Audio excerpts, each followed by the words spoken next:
We are Blackmore. We are Sunforce. Matt Andrees has done yeoman's work this season for the Rays, bouncing back and forth between Durham and the big leagues. And tonight, Rays skipper Kevin Cash calls on Matt once again, this time to start Game 2 as Tampa Bay looks to bounce back after a tough walk-off loss in Game 1 versus the Royals.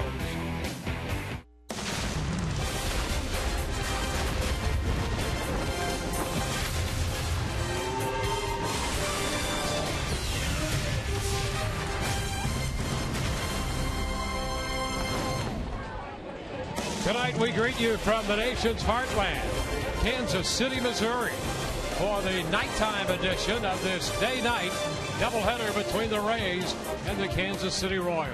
Hi again, everyone. Welcome to Rays Baseball with Brian Anderson. I'm Dwayne Statz. Good to have you looking in as the Rays try to recover from a walk-off 9-5 loss in Game 1 of this day-night doubleheader. Yeah, it was a back-and-forth affair, and unfortunately the Rays would end up on the wrong end of it. And it was a ball game started by Matt Moore coming back for his second start. You know, he gets out of a jam in the first, and that would lead to this. James Loney off Chris Young in the top of the second inning, give the Rays a 1-0 lead. But the troubles for Matt Moore would continue. He would hit Alex Gordon here with the bases loaded, give up a 3 spot. The Rays would find themselves at a 2-run deficit, quickly erased, though, by Evan Longoria. That would tie the ball game. They would actually take a 4-3 lead before this. Alex Gordon answers for the Royals, hits a solo shot off of Matt Moore. That's a 4-4 ball game. Eventually, the Royals would take a 5-4 lead, but in the top of the 9th inning off Greg Holland, a wild pitch would allow the Rays to tie it up, and that would lead, unfortunately, to this. In the bottom half of the inning, Paulo Orlando got a hanging changeup from Brad Boxberger,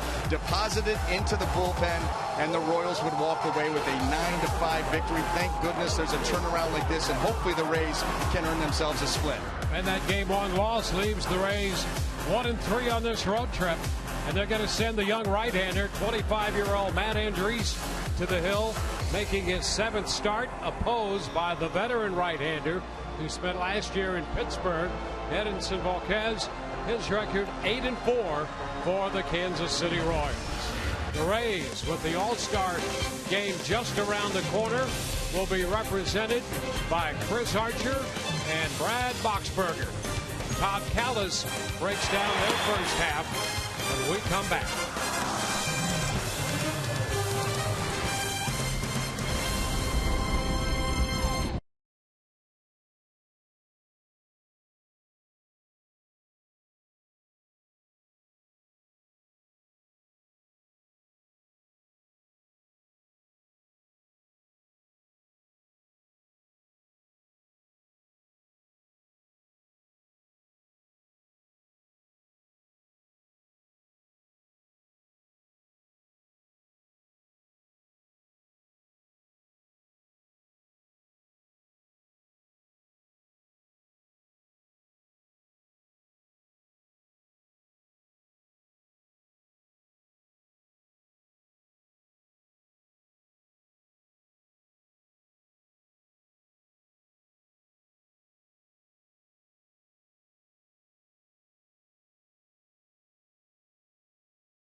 where they were last year. All works out well after you win the American League Championship. For the Rays, 1 week from today, it will be the All-Star game in Cincinnati. And yesterday, the Rays found out that 2 players were named All-Stars. Chris Archer voted in by the players, and Brad Boxberger selected by Royals manager Ned Yost. Boxberger and Archer reacted. For one guy, it came as a total shock. Shock. I didn't really expect it coming, so still trying to let it sink in and see how it goes. I didn't really realize it until Archer walked in, and then I was like, okay, this could be a good meeting. It's one of the first times in my life where I've gotten, like, the proper recognition, in my opinion, outside of my teammates. Obviously, my main focus is, for my teammates to know what I'm capable of, but when the league knows, it takes it to a whole nother level, and I'm very appreciative of all the different media outlets that helped me get noticed, and because without a heavy media influence, the players don't know about you. Chris Archer will pitch tomorrow here in Kansas City, and we will hear from him during our broadcast in the bottom half of the 3rd inning. Matt Andriese gets the start in Game 2 for the Rays. Tampa Bay needs a win to avoid falling back to 500 for the first time since the first day of June. Baseball right around the corner.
It's an overcast evening in Kansas City at Kauffman Stadium.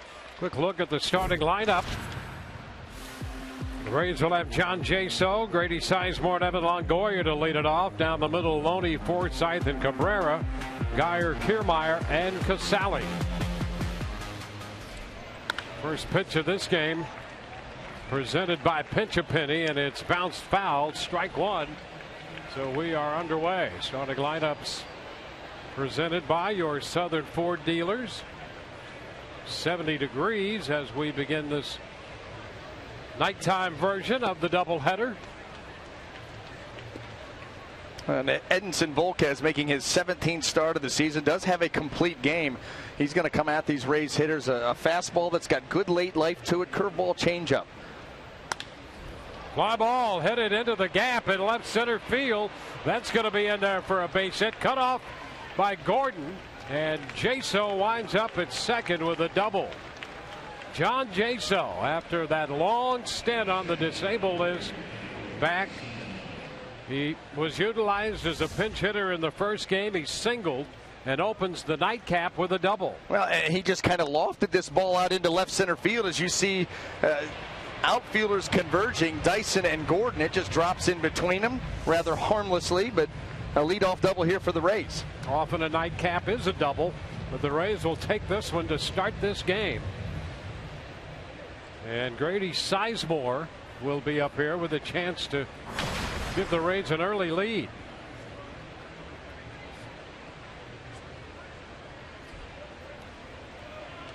Sizemore hitting .300, and the pitch is away.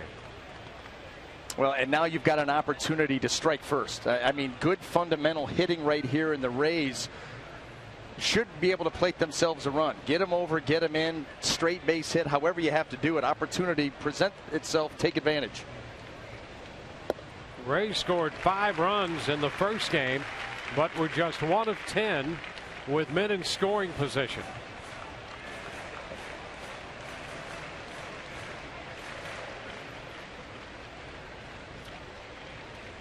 Well, that really has been the Rays' Achilles heel. It's not like they don't put themselves into position to get guys in. They just, for one reason or another, have not done it consistently. To the backstop, 1-2. Sizemore 0 for 5 in the opening game. 8 games with the Rays. Now he's 9 for 30. Well, things have cooled down just a little bit for Grady Sizemore as he got off to an extremely hot start for the Rays, but has a chance to do something nice for him here right now. And a good take there for ball 2, 2-2.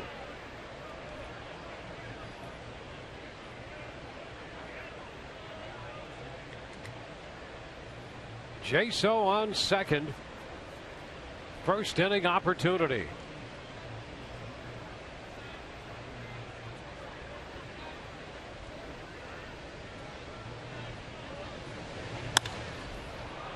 Fly ball into left, sends Gordon back.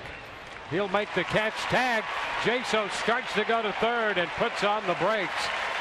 And Gordon's throw back into third base. Not going to challenge him.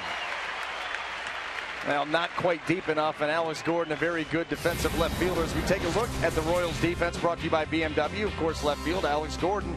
Across the way, Gerard Dyson and Paulo Orlando. Across the infield, third to first, Churlis Cuthbert, Alcides Escobar, Omar Infante, and Eric Hosmer, with Salvador Perez behind the plate in game 2. So 1 out with Jaso at second. Well, one of the reasons this Kansas City team was such a success story last year is that outstanding defense, and that certainly extends into the outfield, and Gordon leads that charge in left. First pitch to Longoria is too high. As they grade out defenders, he was a +27 last year in the outfield, and Lorenzo Cain, who has a little hamstring issue right now, was a +24. Chop foul outside of third.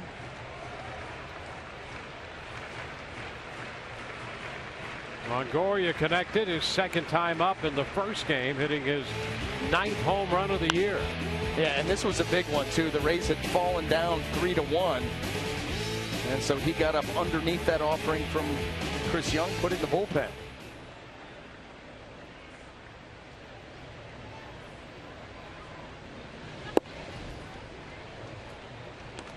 Two and one.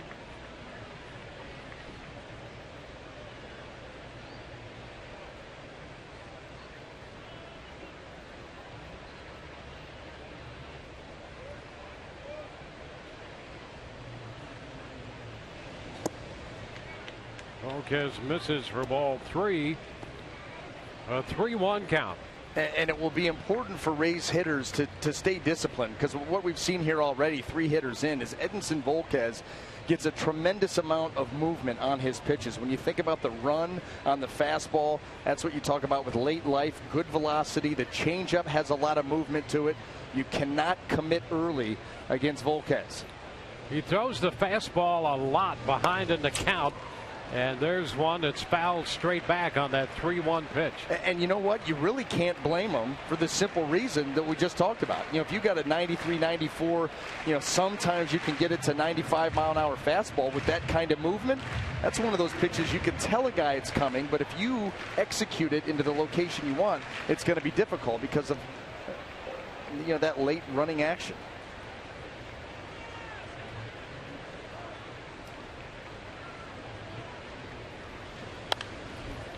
Fouled away, forcing another 3-2 pitch.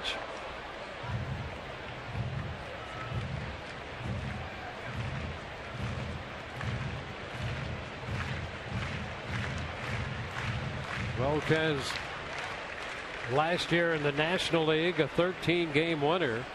He was 13-7 for Pittsburgh.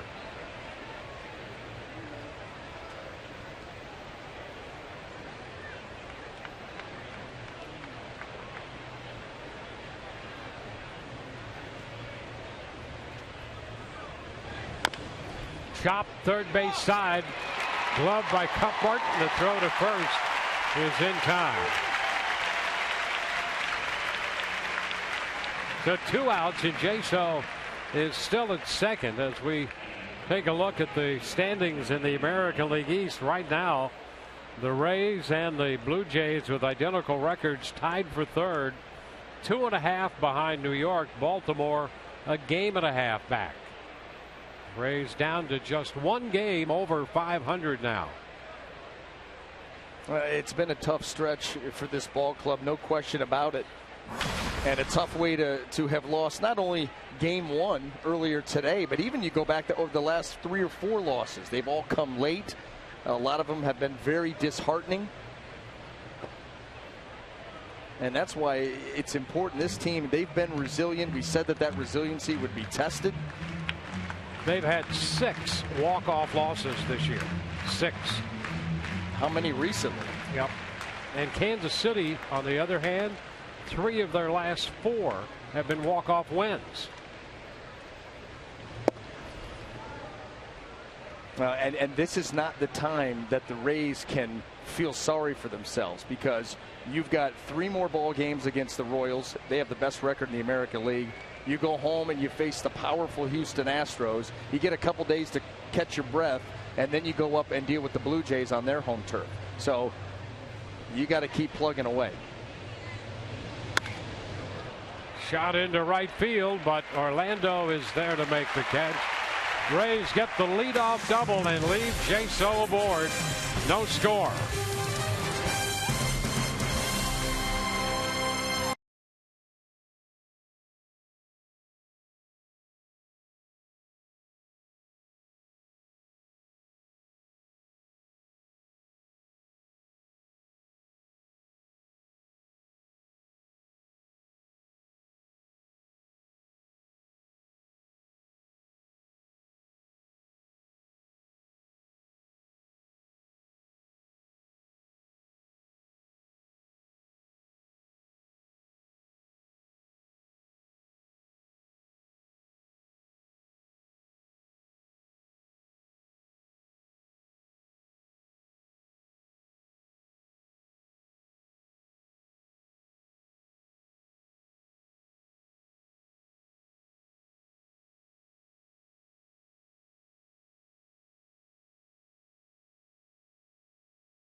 Presented by your Southern Ford dealers.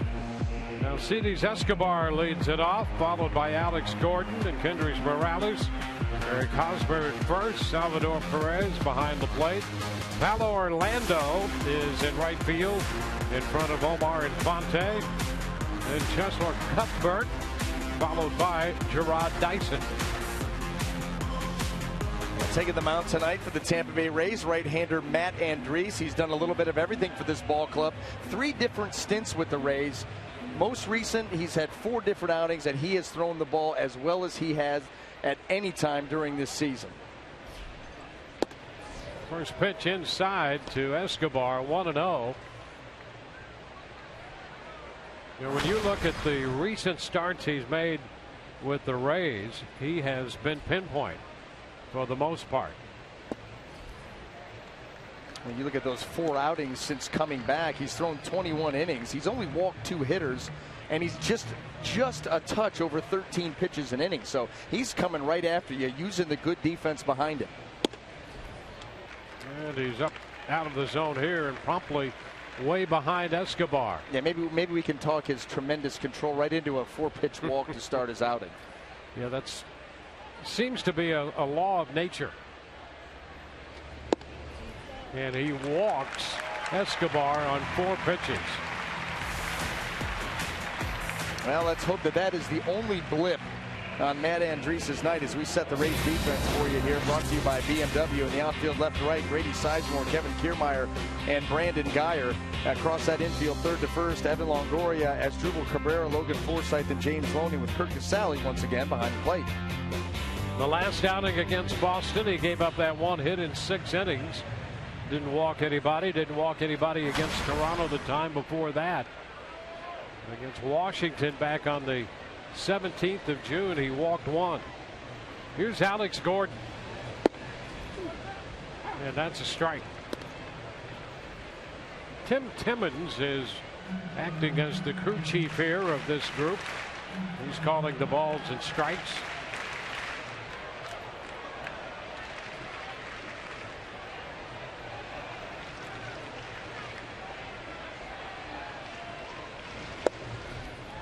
Inside, 1-1. Timmons has been an interesting study for hitters and pitchers alike. It's hard for them to draw a real bead on whether he's going to be advantageous to one or the other. Although if you look at some of his body of work, if he's going to give a pitcher trouble, it'll be a reluctance to call strikes up, and particularly up and away to a left-handed hitter. Tends to like the low strike better, it would seem. You know what? And that ultimately should work in the pitcher's favor, because if you're able to get the low strike, you climb the ladder to get swings, not to get calls. So if he's not calling it okay, hitter wants to see the ball up, he's going to swing at that pitch more than likely. And in that case, you don't need the umpire's help. 2 on the count.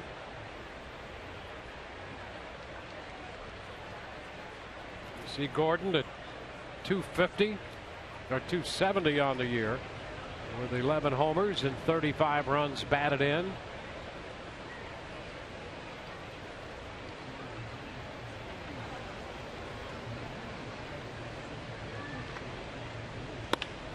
That's a fair ball out at first, and a flip into the outfield. It will be picked up by Sizemore, and no throw, a late throw at that to third. So on the great play by Loney at first to get Gordon, Escobar winds up at third. Yeah, right on the line with the backhand, but then from the knees, James Loney trying to make a play. This is a lot of times what you see desperate teams do. Try to make a play that's just amazing. James Loney, a tremendous first baseman, but as he's going down and trying to get that ball out there to Asdrubal Cabrera, he airmails him, ends up in left field, and now the Royals runner at third, less than 2. Loney's first error of the year, and I think you hit it right on the head. The Rays well aware of how this road trip has gone. Ground ball to the right side on the drawn-in infield, and Forsythe handles that to get Morales. Well, Morales has been a solid run producer coming over here to join this Kansas City lineup. It's amazing that even, you added Kendrys Morales to this lineup, and that ball hit just, you couldn't have asked for a better placement right to Forsythe with that infield in. But this offense getting it done exactly the same way that they did last year. They don't strike out a lot. They don't walk a lot. Averages around the same as it was last year. Remarkably consistent as a unit. First pitch strike here to Hosmer. Yeah, they're up there ready to hit. You're right. When you look at their numbers, they're not going to walk, still don't, and put the ball in play. Not a lot of strikeouts. It is interesting because you're right. A lot of times you don't walk. The strikeouts will move up a little bit, but they're putting the ball in play. You're right, and not a lot of home runs. This isn't a real power-driven team. They'll run a little bit.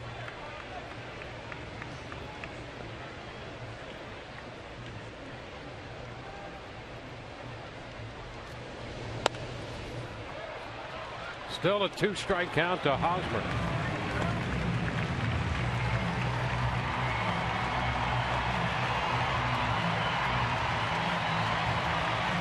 Escobar at third. He walked. That's only the 13th walk he's drawn this year.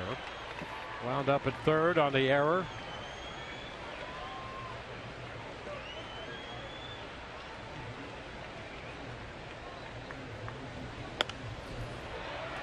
It's out of play. Matt Andriese, we talk about it all the time, where he gets that reputation as a sinker ball pitcher. He's got good run on his fastball, and he likes to work it down to the zone to try to use that defense behind him. But we see him climb the ladder quite a bit, trying to get these guys to chase up. He's done it a couple times already here to Hosmer.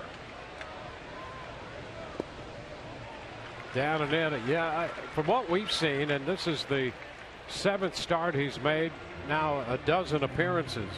He's not that bona fide sinker ball pitcher that you think of in traditional terms. He's just not. No. Good arm side run, that he likes to work down in the zone. And he's going to get more ground balls than fly balls, but it's not up in that echelon where you're talking about a pure sinker ball. That's just not his game. And he goes up to strike out Hosmer. And on the gun here, hit 95 with that one. We're at the end of one, no score. Logan Forsythe will lead off the second.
Sun Sports is brought to you by Toyota. Let's go places. And by Morgan Auto Group. Make it Morgan. We make it happen.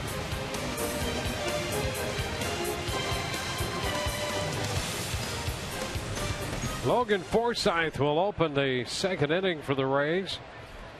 against Edinson Volquez. He had an 18-pitch first inning, 10 strikes for the veteran right-hander. First pitch to Forsythe is a ball, 1-0. As Drupal Cabrera follows, and then Brandon Guyer. You can see we have some rain at the ballpark here in the early stages of this game. A few umbrellas and ponchos out to protect themselves against the rain.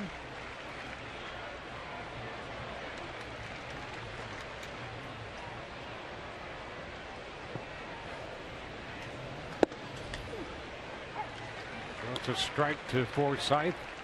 2-1. Logan was on twice in the afternoon game with a walk and a run scored. Also had a base hit.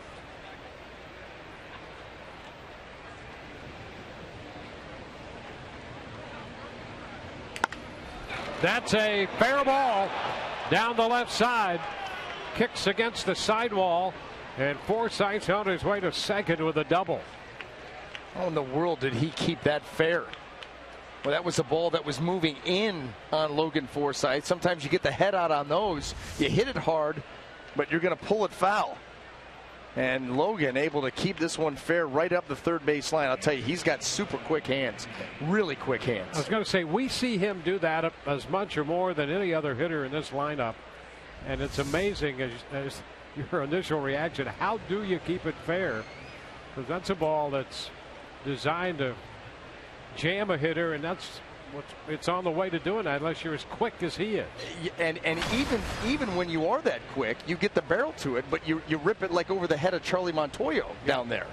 Unbelievable how he's so quick on the ball in and yet stays inside it enough to keep it fair up the third base line. That's pretty outstanding. Well, here's another leadoff double for the Rays.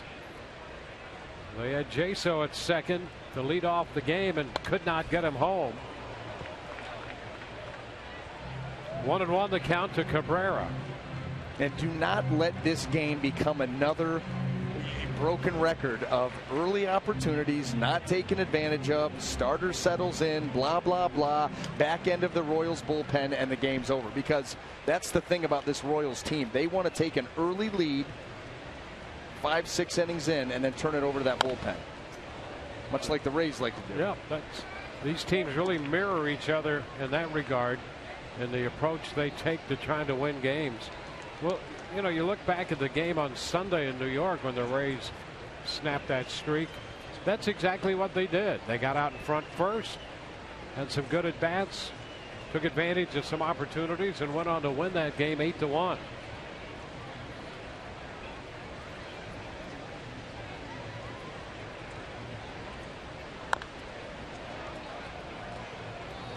Cabrera still down 1-2.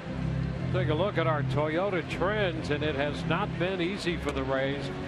You go back now a few years, they're 1-9 and averaging under 3 runs a game because they're only hitting 176 with men in scoring position. And the Royals are just having their way with the Rays pitching staff.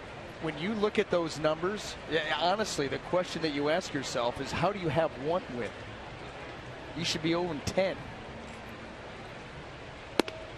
Cabrera starts to go, check.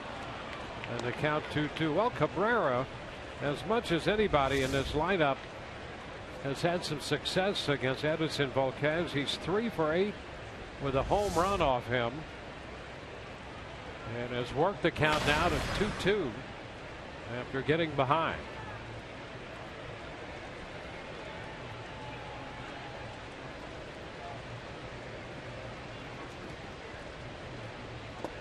And is out on strikes. That'd be a strikeout for Volquez. The ability to go and get a strikeout. You know, at this point, Cabrera looking to protect and looking to move Forsythe up. And Volquez takes that breaking ball down below the zone, expands, gets a punch out. Forsythe stays at second. Now Brandon Guyer. Brandon starts the night hitting .264. Turn, nothing doing back at second.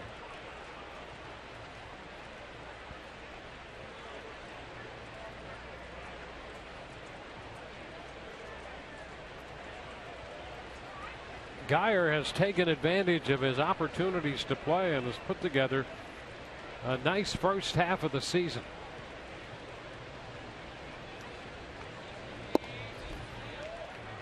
Fastball runs inside. You know, it's finally a role that Brandon Geyer has embraced. You know, and once you commit to something, you want to be an everyday player. Well, you're not going to be.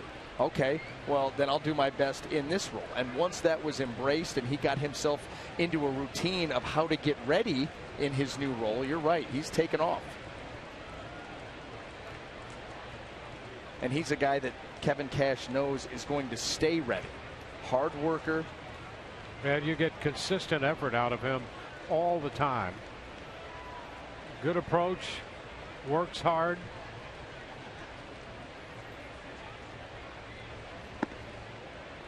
And a good take there, 2-0. Well, Volquez so far facing 7 hitters has been behind in the count on 6 of them. Tough way to pitch. You are playing with fire when you consistently put yourself into bad counts. There's a strike. 2-1. The one thing, and we already have talked about it, that he has going for himself is the late movement on the pitches. So sometimes that 2-1 fastball you can get away with from time to time, the stress being put on time to time. And you consistently pitch behind, I don't care who you are, it will not go well for you.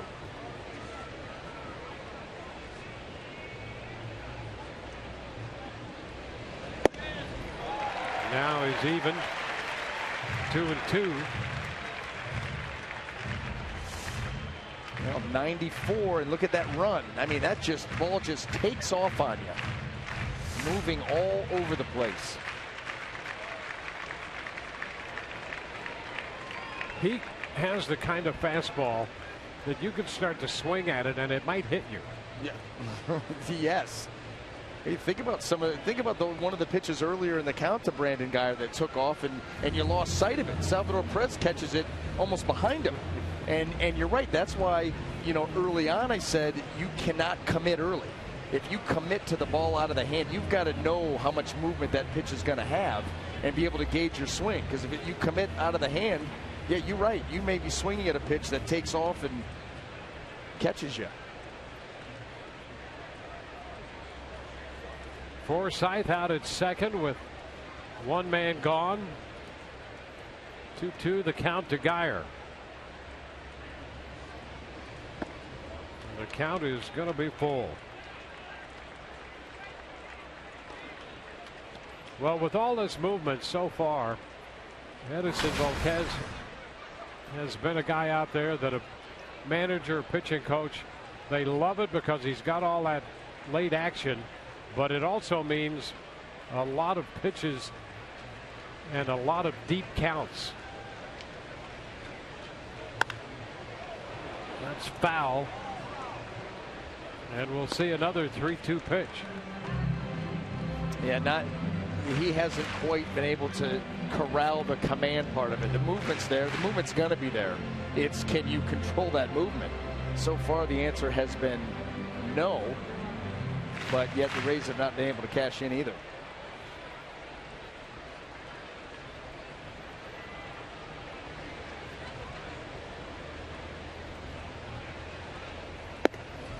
And that is ball 4.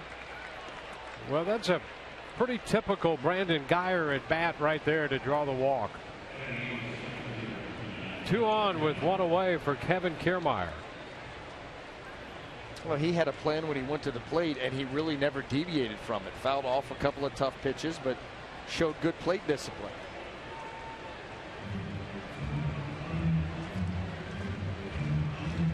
Volquez made 18 pitches in the first, already 17 pitches here in the second inning.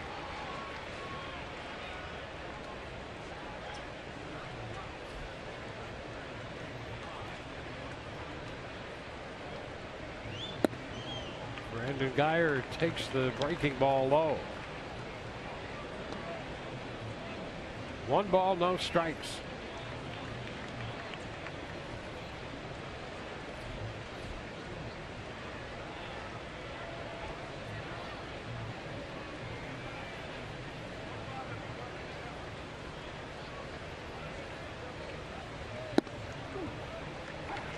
That's a strike.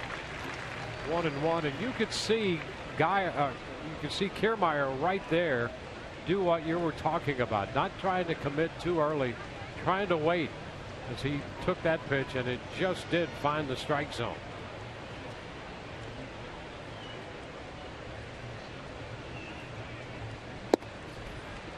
Two balls and a strike. These Rays hitters, the one thing that they're recognizing is Volquez and the command. They're recognizing he's pitching from behind in the count. So, yeah, he's got flashy stuff, late life, all this movement. But right now he's not able to consistently get it to good spots in the strike zone. So they're going up maybe even a little bit more patient than they otherwise would. And that is working to their advantage as far as at least getting the counts in their favor. Now do something with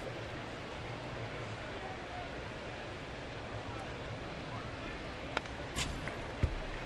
Two and two. Foul ball.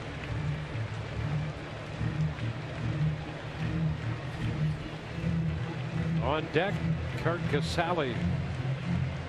Rene Rivera started the first game, but Casale entered the game late.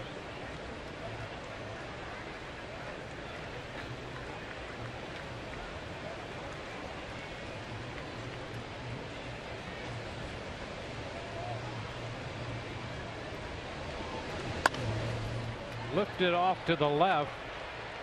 Gordon's going to give it a look and a run, but it's well out of play.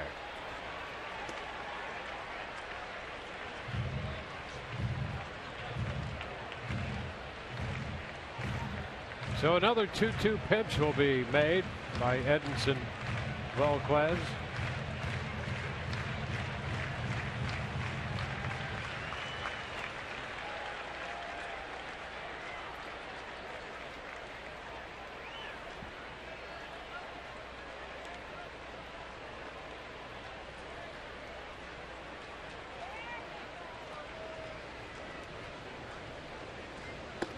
Cut to miss. Kiermaier outreaching. Kiermaier patient early in the count. Talked about Brandon Guyer not going away from his approach at the plate. His plan, Kiermaier got into swing mode as the at-bat went on and ends up chasing a pitch down and below the zone there, the changeup by Volquez. And despite all of these struggles with the count and the pitch count climbing quickly, Volquez is one hitter away from getting out of this inning unscathed. Well, it's up to Kurt Casale if the Rays are to do any damage and take advantage of their second opportunity.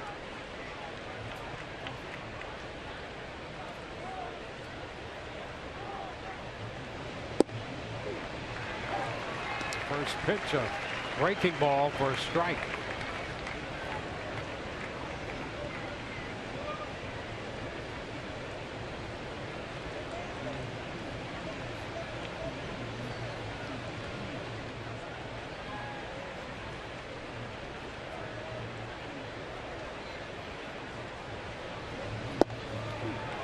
And he drops another one in there.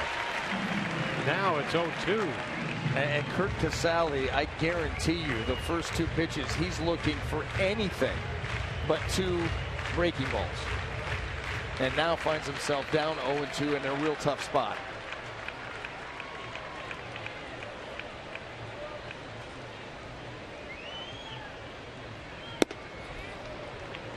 It's way up. Interesting there with that pitch. Of course, you're ahead of a hitter 0-2. Perez set up way outside, and that pitch was way high, so missed badly if you're going to miss. And he slipped. You know, you're right. Perez wanted that pitch. You could see his glove was, what, 4-6 inches off the plate. But Volquez, in trying to get out there, a little bit of a slip, and that ball sailed on him badly. Just a little piece of that went back to the breaking ball. And I'm sure that's what they had in mind. Show him that fastball off the plate away, get him leaning out there, and then slow him back down. But you got to tip your helmet to Curt Casale, getting a piece of that, looking for that one mistake.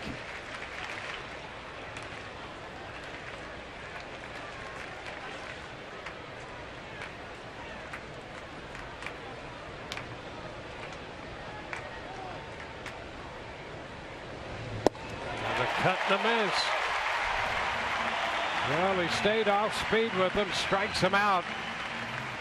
2 strikeouts in the inning. The Rays lead 2. No score.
City.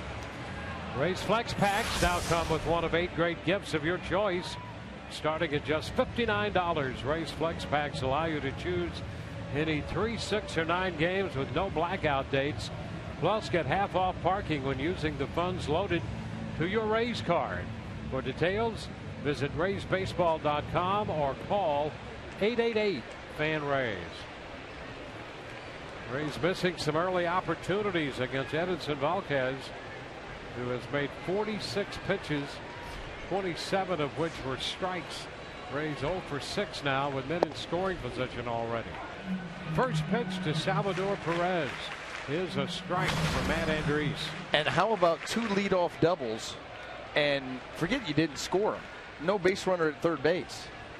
2 leadoff doubles, and they stay there. Frustration starting to build.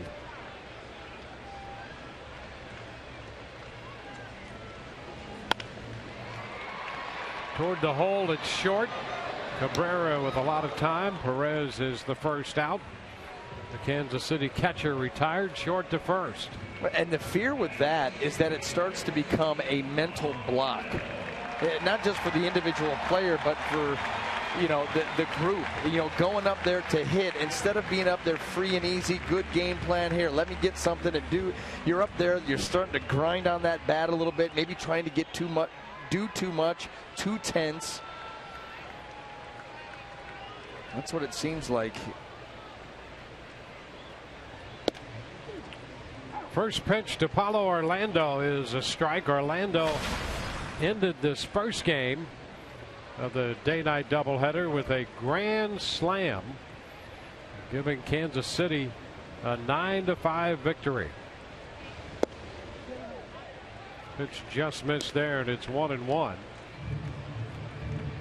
Orlando out of Brazil and has essentially played in the minor leagues for Kansas City over the last handful of seasons. They continued to sign him as a minor league sign. Spent a lot of time at AAA. Couple of home runs now this year for the Royals, and 11 runs batted in. A big cut right there, and he's out number 2. Really nice curveball there by Matt Andriese, getting good depth with that pitch as he left it out over the plate as it left the hand. And then this is going to take a hard turn straight south. Talk about off the table. That is a curveball straight down. Yeah, it really looks good to a hitter until he actually swings and it's nowhere to be found. Omar Infante, the second baseman. And there's a first pitch strike. Infante hitting .235. Well, after walking Escobar on 4 straight pitches, Matt Andriese has thrown first pitch strikes to 6 consecutive hitters.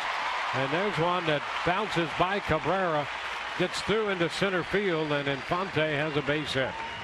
Almost looked like Asdrubal Cabrera pulled his glove back as he realized that this ball up the middle that he's not going to be able to get to it.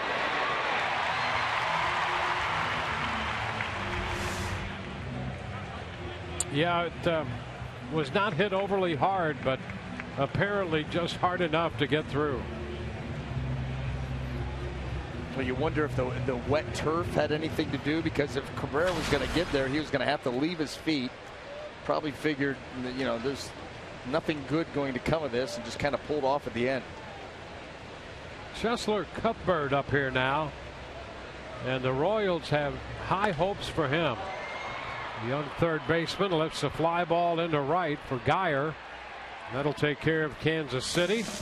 No runs, a hit, 1 left, no score through 2.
Will lead things off for the Rays this inning. It's good to have the personality of Jaso back in the clubhouse in between games. When we talked to him, he said, I was a little surprised I didn't get more consideration for the All-Star team. He thinks because nobody else is hitting for a higher average than him at this point of the season. Also, guys, you see the new look. Started the dreadlocks look during the rehab. Said that's what happens when you're completely bored. He said he has gone up 3 hat sizes, all the way up to 7 7/8. The next step after this, he said, it's going to stay dreads for a while, and then it's going to go completely shaved beyond that. Speaking of hat sizes, Chris Archer has stayed with 7 1/4 the whole year, even though that hat has been really tested lately. So, Jaso with the dreadlocks leading off. Guys, back to you. Well, he led off this game with a double on the 3rd pitch of the game and was stranded out there. Let's see if the Rays can figure out a way to pick up a run or two.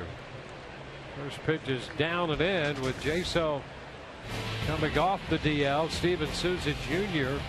has gone onto the disabled list with the laceration of the pinky finger. 2-0 the count to Jaso. Yeah, too much free time for a ball player during the course of the season is not good. It's not good. This is what it turns to. You got the caveman up there. There's a strike. 2-1. Well, so far he's done what the Rays wanted him to do. He just got hurt. There's a long one down the right side. That one's going to get out of here. Home run for John Jaso, and he figures out how to get a run on the board, belting his first home run of the year. And the Rays lead 1-0.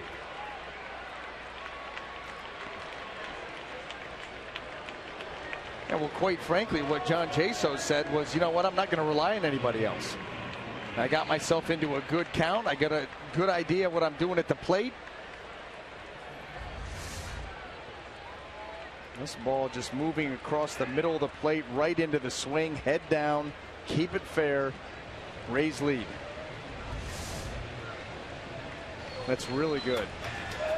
You know, he did say, as far as the hat size goes, the helmet is now a size 8, but he's able to squeeze that hair into a 7 7/8 hat. So. And he got that ball he hit fair 364 feet down the right field line. 8th home run of the year given up by Volquez. Sizemore on the ground to second, and Fonte handles that for the out.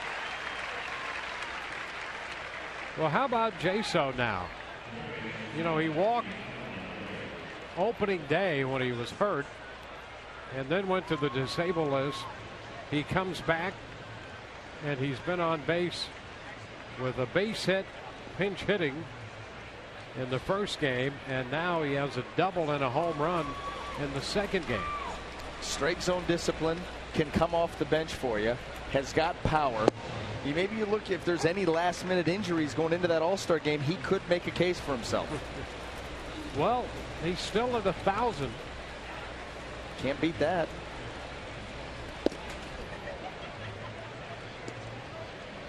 One and one to count.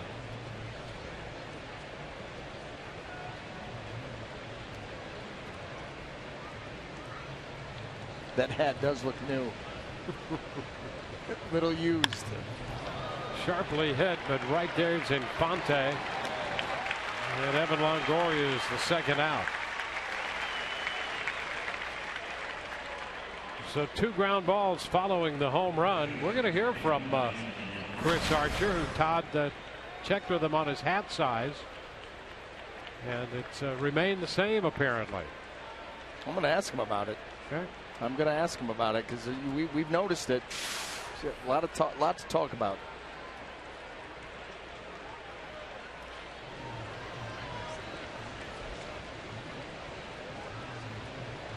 Here's James Loney.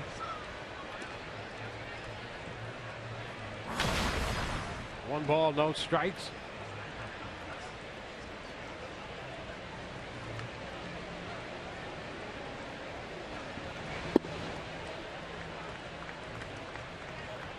James Loney ahead in the count. Well, these Rays hitters have been able to start their at bats in the early stages up in the count against Volquez.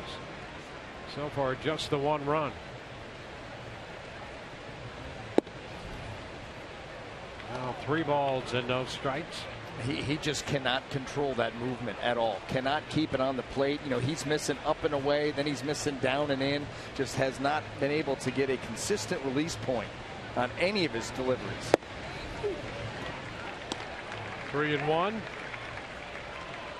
And you're right, that plays right into the hitter's hand. These are the counts that hitters dream of. You know, they tell you, I feel every time I go up there it's 0-2. They want to be 3-1, 2-0.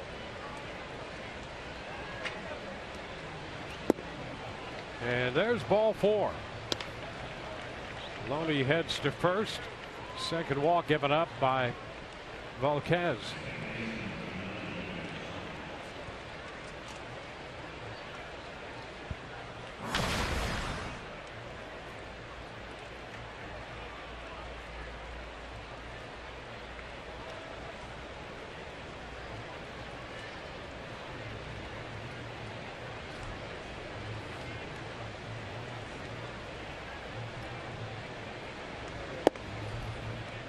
And there's ball 1 to open this at bat to Logan Forsythe.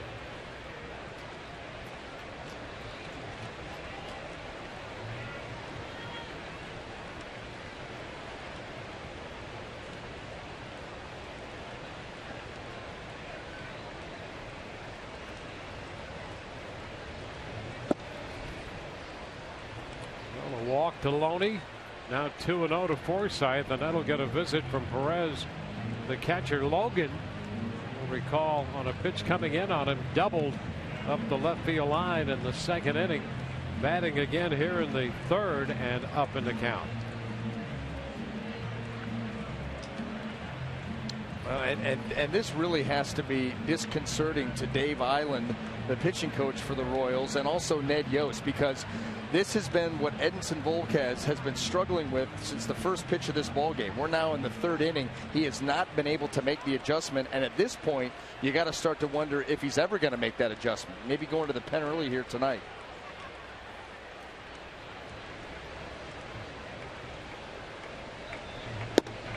Upstairs, 3-0.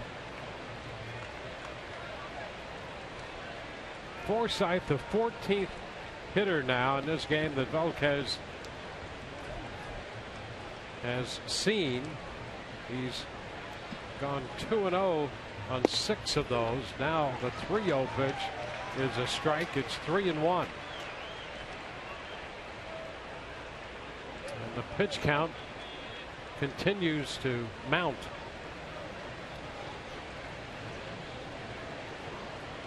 There goes the runner, and the pitch is a strike into second, no throw, and Loney's going to get his second stolen base. So Forsythe tried to hold up, and Timmons says he went around. Yeah, but he called him on the swing. You can see him pointing right there, and he did go a little bit too far, but that just allowed James Loney to swipe a bag. Get himself out there in the scoring position and see if the Rays can't tack on another. A foul ball right back off Perez and redirected toward the Kansas City dugout.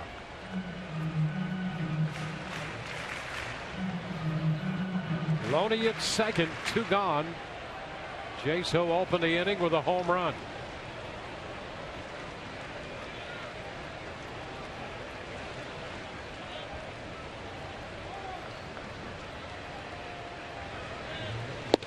Cut to miss.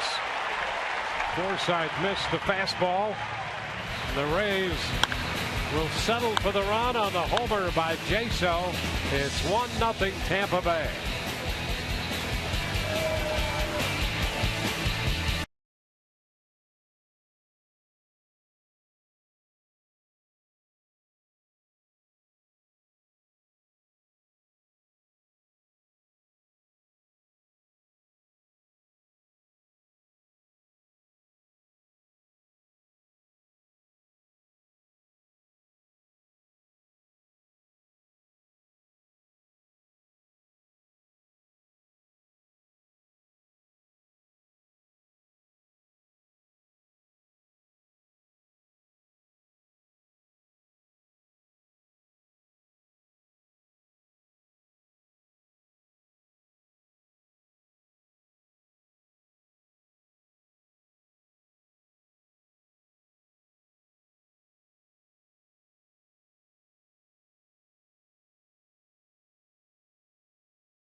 Well, over the last 2+ seasons, Chris Archer has emerged as one of the best. That's what he set out to do. And Chris, we appreciate you joining us here in the 3rd inning. And first, congratulations on being selected to the All-Star team.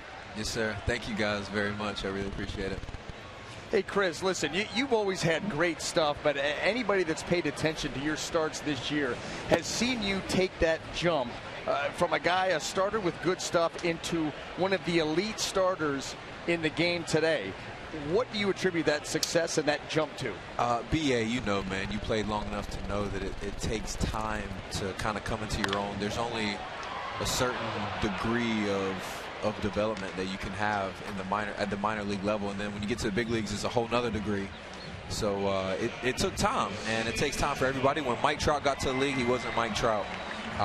When David Price got to the league outside of 2008, when he just went crazy, when he came back to the league as a starter, he was not David Price that he is today. And Verlander and Scherzer, and the list goes on. So I think that it's just kind of a natural progression, and right around the 26 to 27, 28-year-old years is whenever you really start to come into your own.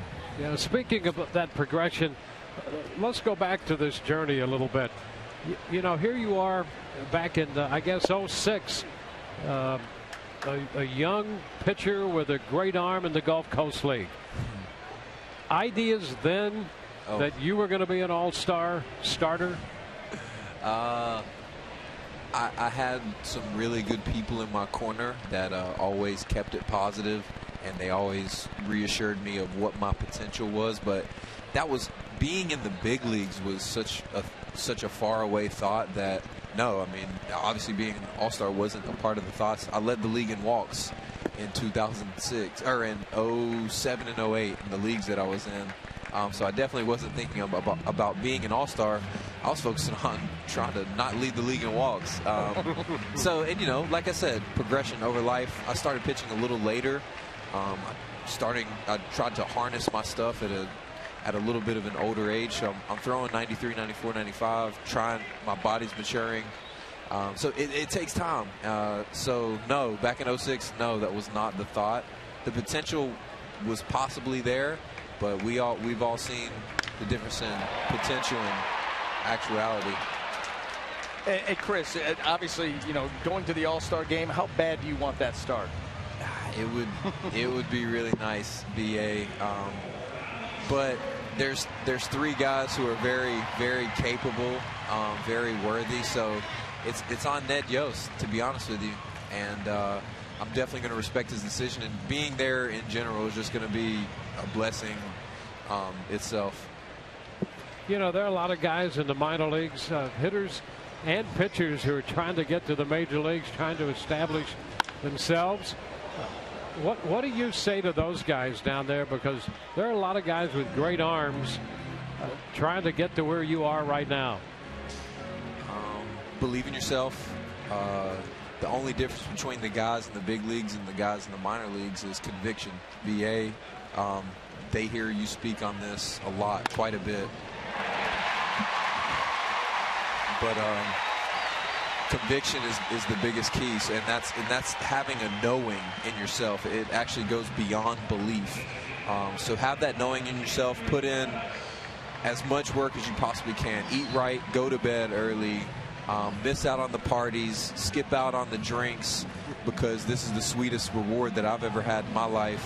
And being able to share that with the people that I love, there's nothing better. Yeah, well, what you're laying out is exactly the same game plan that Brian Anderson had and pursued to get to the big leagues. No, really, we should end things right there, because what Chris just said is absolutely perfect. But I would be remiss. I like the game within the game, and right now, we watch you pitch a ton of great pitches every single start. But what I like to watch now in your start is the hat versus the hair.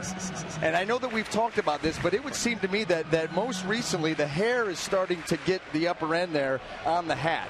Yeah, my hair. It's impressive, don't get me wrong. My hair definitely has the advantage, and I think it's because I'm sticking with the same hat. I have not increased in hat size. That hat has a lot of zeros in it, and I plan on sticking with it until otherwise. Well, let us just tell you this. With the kind of year you've had, you're going to go to the All-Star game. that hat size, if it got a little bigger, all of us could understand. Okay. Again, congratulations. All right, thank you guys. Thanks for having me on. Chris Archer here with us. We're through 3 innings and the Rays lead 1-0.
In Kansas City tonight.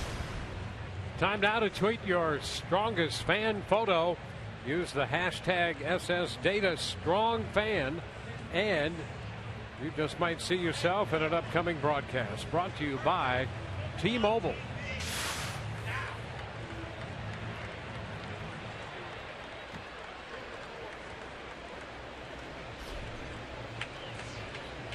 Asdrubal Cabrera leads it off for the Rays and lines it into left.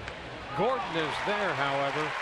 Haven't played very well, and that is out number 1. Boy, how important has that become in the game today? Defensive positioning.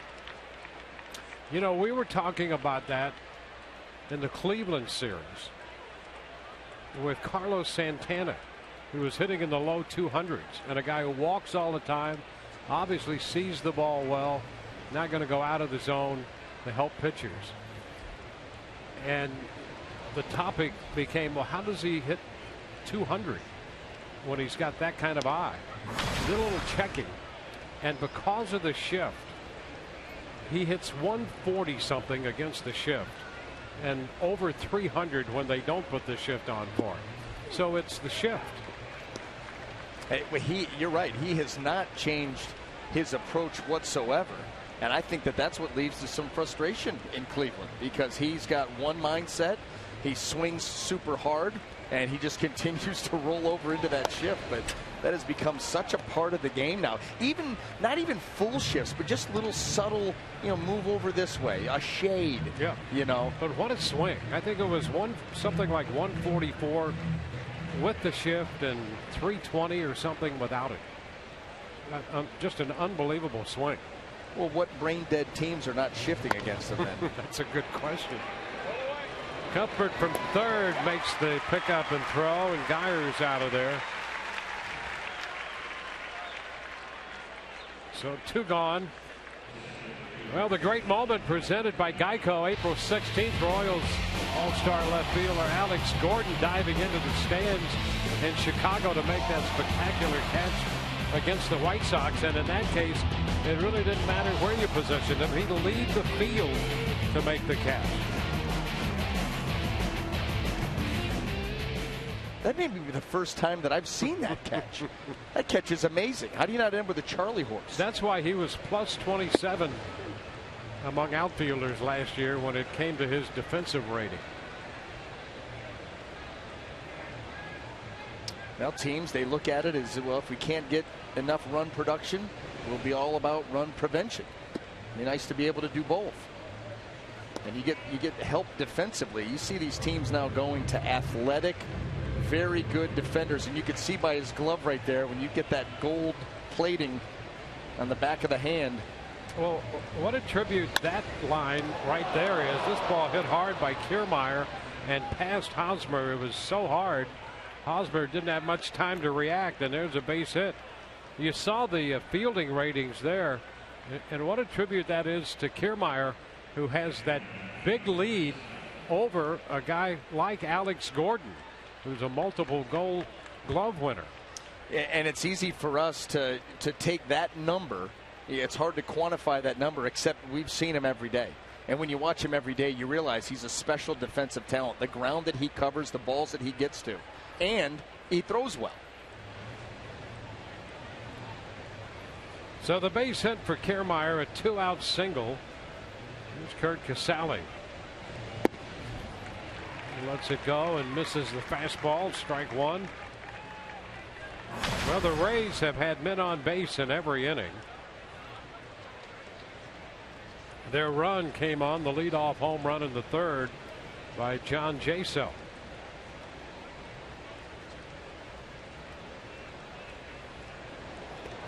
Rays still 0 for 7 in this game with runners in scoring position. That's after going 1 for 10 in the opener this afternoon. 1 for 10 this afternoon, 0 for 7 so far tonight.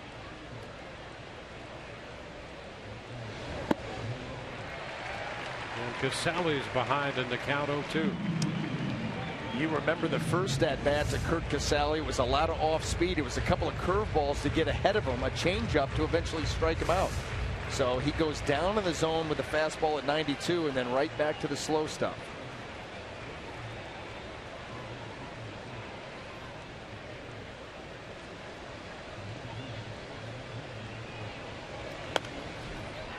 It's fouled straight back and out of play.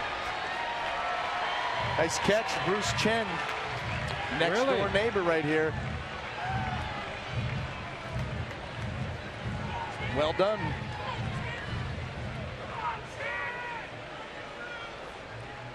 Now the fans below are trying to coax him to give that one up. Swing and a miss. Casale out on strikes on the curveball. 1-0 Rays.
For U.S. Marine Corps and Staff Sergeant Bo Bluen. Sergeant Bluen, the staff non-commissioned officer in charge, insurgency team, Iraq branch for the U.S. Central Command. He founded Fit for Truth, the nonprofit that inspires at-risk youth to live healthy lives. We raise up for our heroes. How do you raise up?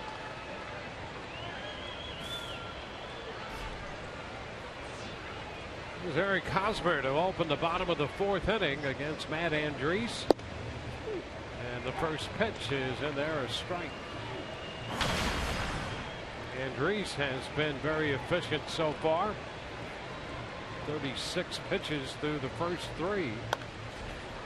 And he's ahead of Hosmer 0-2. Yeah, that's been the formula for Matt Andriese. You know, he's been up and down.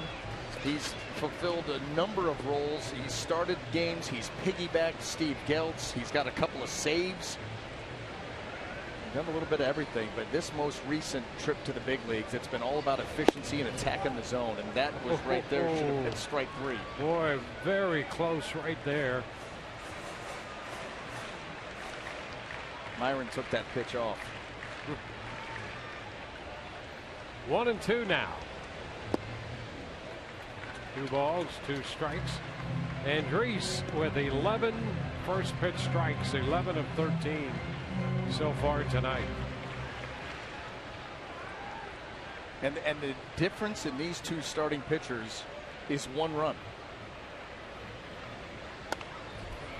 Hosmer stays alive, fouling that pitch away. For as good as Andriese has been and efficient and attacking the zone, pitch count under control, and Volquez has been a wild card, been behind everybody, a lot of bad counts, early base runners and innings, and it's a 1-run game.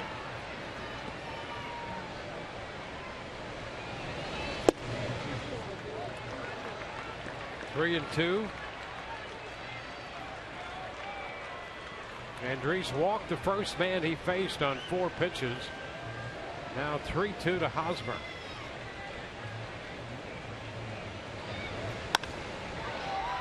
And popped into shallow left. That's Sizemore making the catch. So the first man up in the 4th inning is retired. Rays have Sizemore, Kiermaier, and Geyer in the outfield, left, center, and right for Kevin Cash tonight. Well, tomorrow, a Web Wednesday, brought to you by our friends at Mazda. We'll be with you at 7:30. Here's Perez going after a first pitch fastball, stroking it into left. Well, Perez likes to swing the bat. He's an aggressive hitter and went after that first pitch around the strike zone like the fastball. Yeah, and I think the eyes lit up here. You see they want this down and away. No. That ball's moving middle to middle in, and Perez just drops the head, and out into left center field it goes.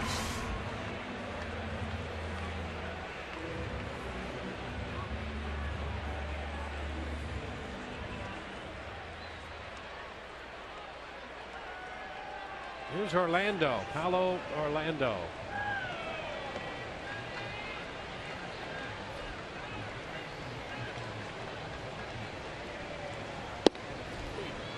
Strike at the knees. He's now 13 of 15 when it comes to first pitch strikes.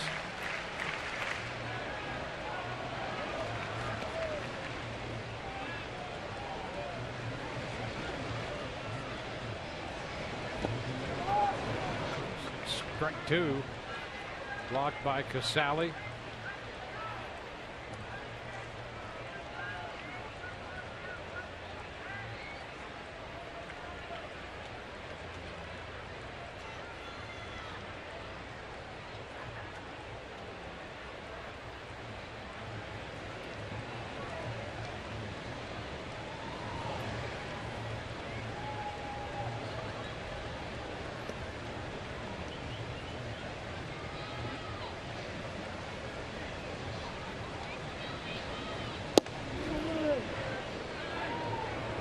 One ball, 2 strikes. I think this is the point of the ball game where everybody's now wondering what kind of umpire Tim Timmons is going to be. Well, he's been around for a while. He joined the staff, the Major League staff, in 2001. Swing and a miss. Orlando is out on strikes. Strikeout number 3 for Andriese, the second out of the inning. Yeah, you wonder if Orlando was thinking to himself, you know, I probably should have swung at that last pitch. I got a gift there that was so close, and now over aggressive on a ball that's below the zone, in the dirt actually.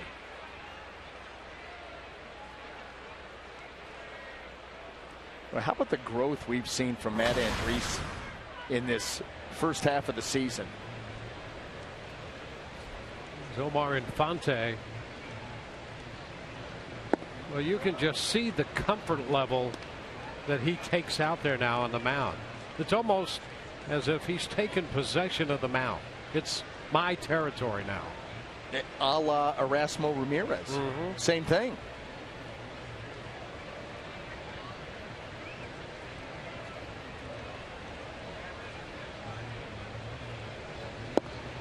The key for a pitcher, once they establish that, is like any, you know, good colonial power, you expand your territory, and then it becomes, guess what? Now home plate is mine too. I know you're standing there, but that's mine now too. Well, I think a pitcher needs to have that mindset. 0-2. And he goes a little wider there. Infante is another one of these hitters who can be very aggressive up there.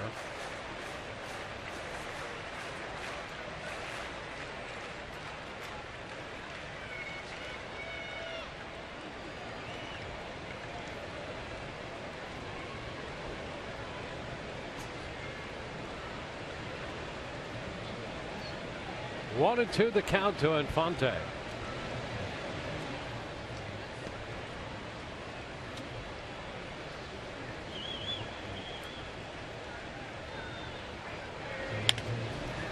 Pops it up right side. Forsythe angling out from second and to right to make the catch. A man left. We go to the fifth. 1-0 Rays.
Is brought to you by Geico.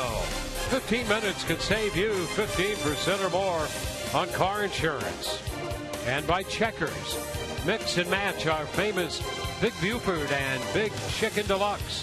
Get 2 for $5. Rays have a 1-0 lead here in Kansas City at Kauffman Stadium. 43rd season for Kauffman Stadium. 43 years old, this ballpark, and a beauty.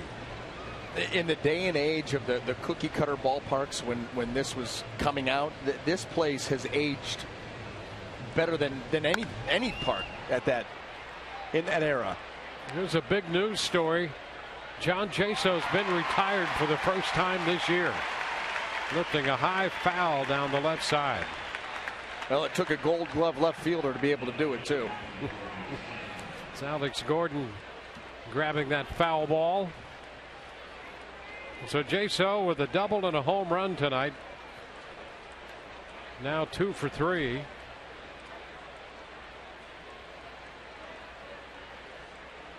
And there's Grady Sizemore.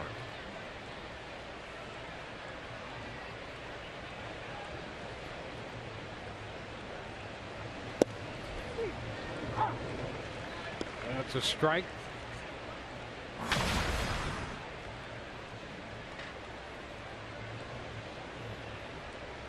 Sizemore grounded out to second in the 3rd inning. The Royals have a shift on for him.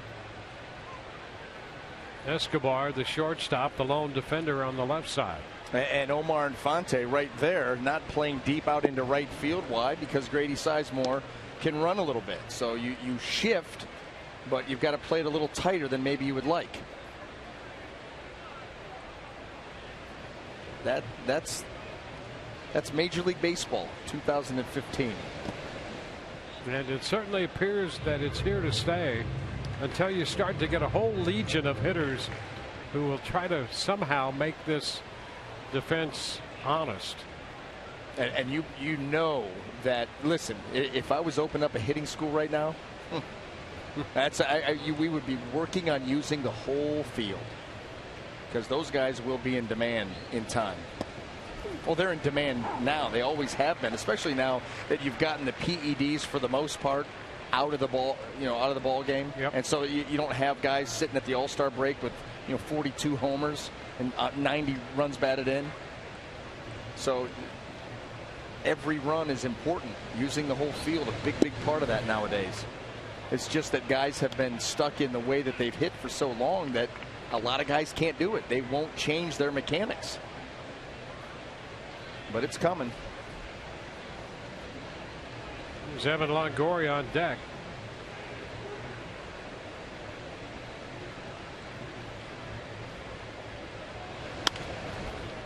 Pop down the left side.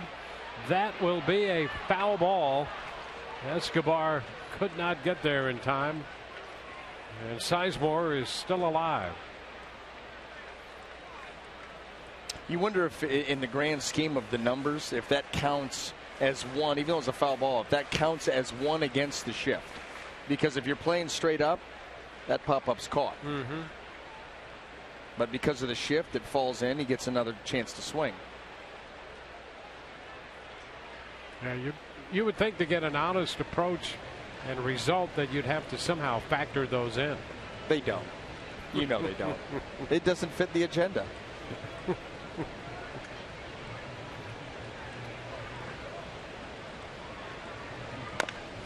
He bounces this one foul.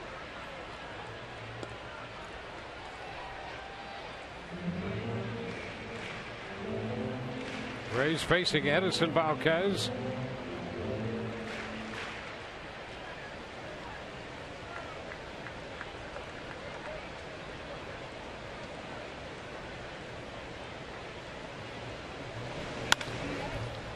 It's lifted into left, and Gordon over toward the line a bit, makes the catch.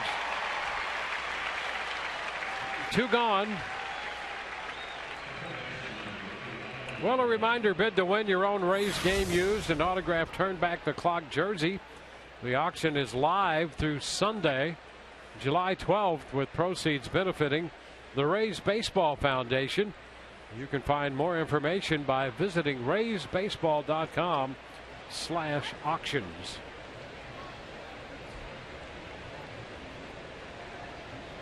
Evan Longoria bats with 2 outs and the base is empty. 1 ball, no strikes. Valquez first got to the big leagues with Texas. Spent some time with the Cincinnati Reds. Had 1 year with the Reds when he won 17 games.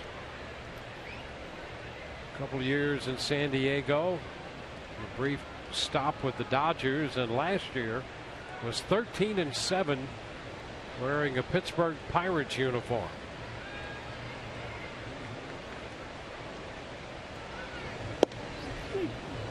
Picks up a strike. Now 2-1.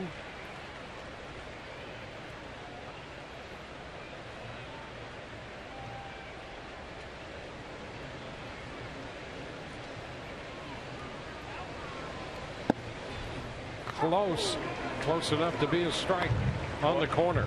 And Evan Longoria, you could see his reaction because the call from Timmons was a little bit late. This is a borderline pitch. Evan thinks he's going to get it. Late call, and he's like, "You're kidding me."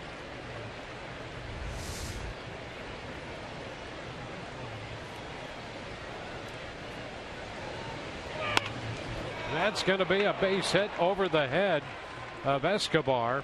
A 2-out single for Longoria.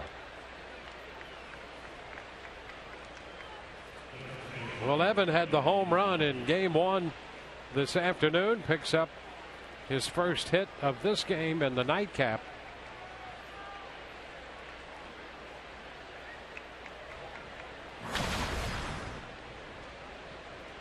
And it gets James Loney up there.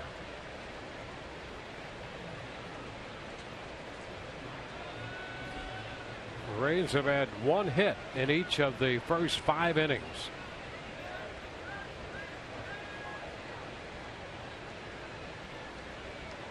Loney also homered in game 1. He takes that pitch close for ball 1.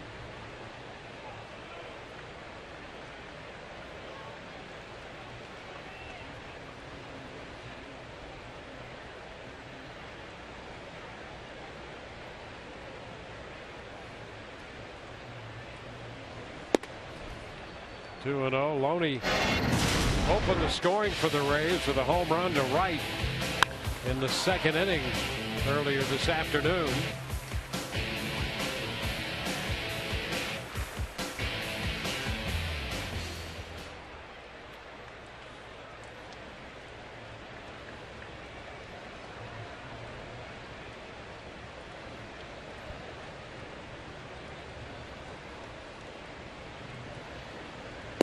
That's way wide. Velquez has worked behind a lot of hitters in this game, and the Rays so far the only run coming on the John Jaso home run. How he's been able to limit the damage has been equally as impressive. Closing in on 100 pitches here in the 5th inning.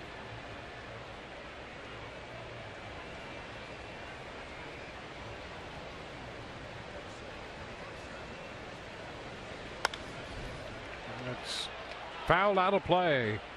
Green light on the fastball, 3-0.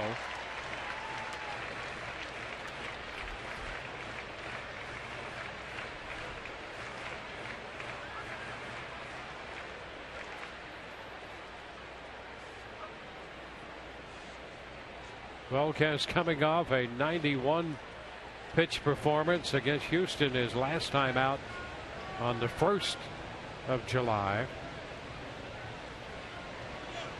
Runner goes. The pitch is wide, and that's ball 4. So the Rays had Longoria going 3-1, and Loney draws the walk. And Dave Island will head to the mound, the pitching coach.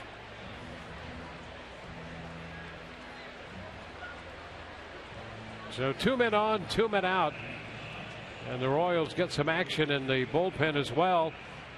Just a reminder, July 14th, baseball's best players gather in Cincinnati for the Midsummer Classic with home field advantage for the World Series on the line. Our coverage of the 2015 MLB All-Star Game begins July 14th at 7 p.m. Eastern on Fox and streaming live on Fox Sports Go.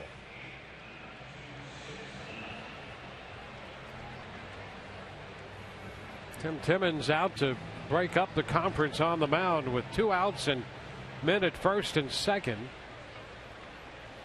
Brandon Finnegan, hard throwing left-hander, is up in the bullpen.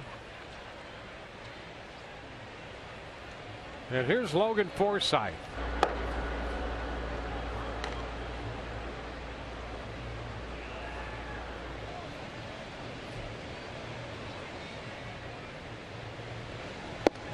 And the curveball stays in. 1 ball, no strikes. We got under that one a little bit. And not much happening. Wouldn't mind to see one of those out over the plate. Ooh, Logan Forsythe, you talk about seeing those quick hands go to action.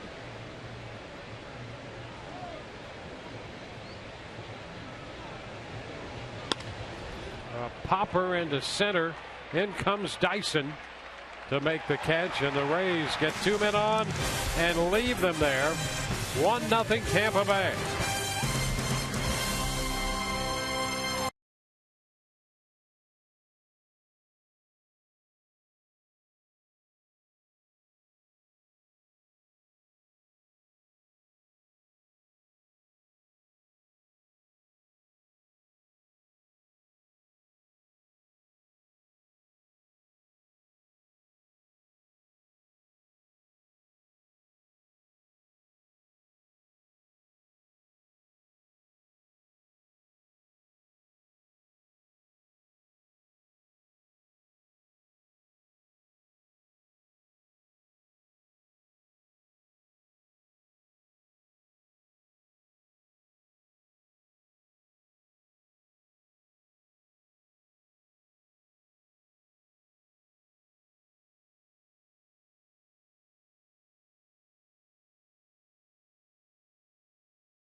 Out in front, tonight's high def highlight presented by H.H. Gregg.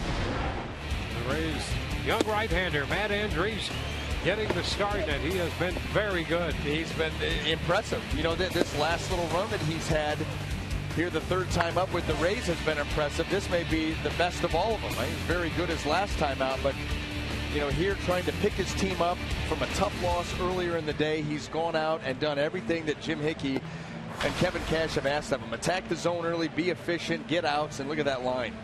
3 hits and no pitches. Yeah, right. I mean, do the math. It's been a math year. 14 of 16 first pitch strikes. That's what allows you to keep that pitch count in order, because immediately you put the hitter at a disadvantage, and now he's got to start to protect. And he'll face the young third baseman, Cheslor Cuthbert. And as we mentioned earlier, the Royals really think he has a great future. Takes a first pitch strike, another one from Matt Andriese. Well, just 22 years old, very young, getting an opportunity. 1-1. He's up here because their everyday third baseman, and Mike Moustakas, who is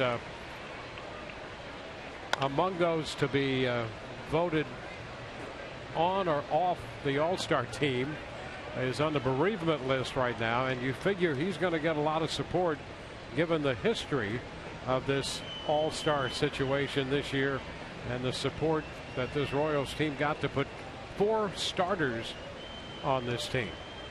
And there's no limit to how many times you could vote for the final 5.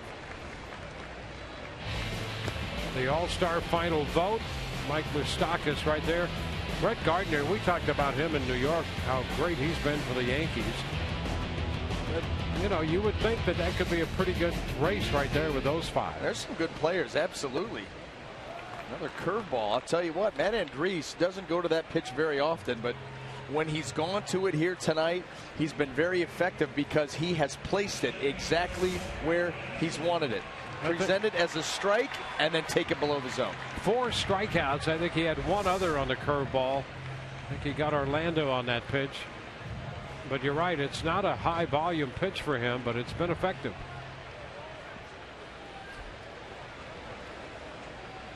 Gerard Dyson, the center fielder, takes the pitch down and in. Let's check in with Todd Callis right now. Yeah, Dwayne, normally the center fielder would be Lorenzo Cain, but Cain out of the first game of the doubleheader, and Ned Yost said he'd like to also keep him out of this game as well. Been kind of dealing with a hamstring injury, re-aggravated again on Sunday. Yost said he doesn't think it'll be a factor for him being able to start the All-Star game in a week in Cincinnati, but for now they're being cautious. The hamstring injury, always a little bit dicey. Guys, back to you. Yeah, they were cautious with him in the Houston series on the 1st of this month, and a little concerned here in this series.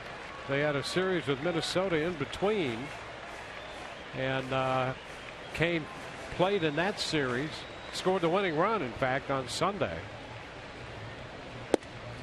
He's so important to what this ball club does. Not only the position that he plays in the field, but where he's at in the lineup. And if he wasn't going to play in game 1 today, you know he's not going to be out in this game just because of the field conditions. It's so wet, hamstring, no chance he sees the field. Now you aggravate that. Oh, there's ball 4. Dyson draws a walk, the second given up by Andriese in this game. So 1 on, 1 out in the 5th, and the top of the order, Cities Escobar will bat. Rays get the lefty Tiford up in the bullpen. He pitched an inning in the first game this afternoon. Maybe he's just kidding around.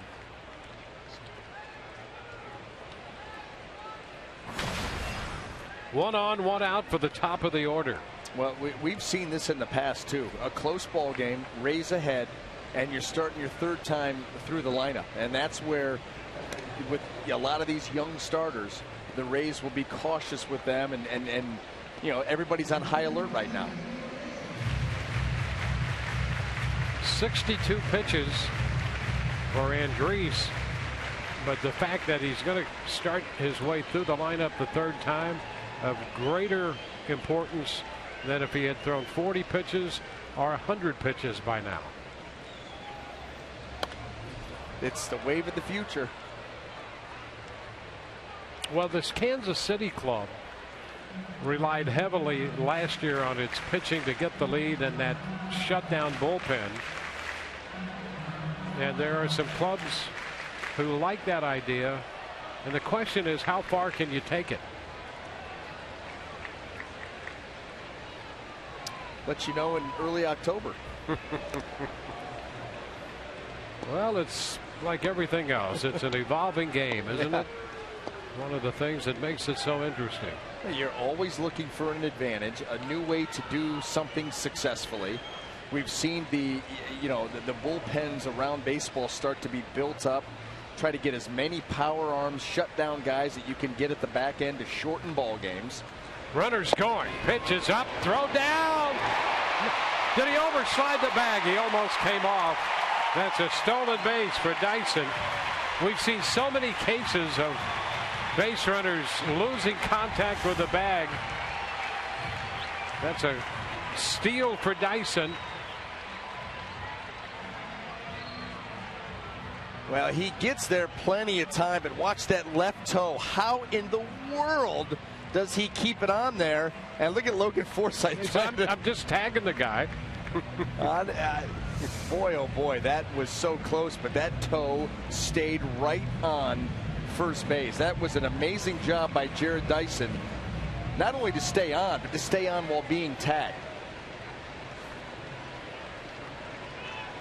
So he picks up his 10th stolen base.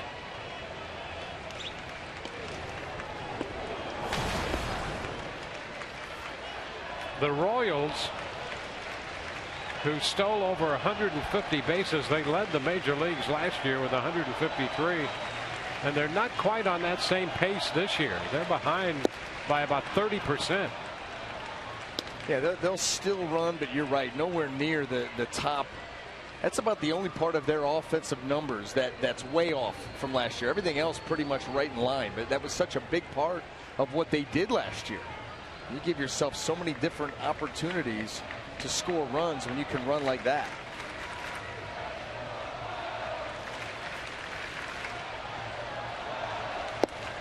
And a reach on that swing by Escobar. He's another one of these hitters who can be very aggressive, and you can take him outside the zone. We'll take a look at this. Now, and you took him. There was another curveball, and you see he kind of buckled. Watch this swing. Look at everything. You know, you talk about getting hitters, getting their timing thrown off. That's the goal of a pitcher, to throw off the hitter's timing. That was a perfect shot of a hitter's timing, just taking a fall. Here's Alex Gordon with a man in scoring position. Way up and in with the fastball.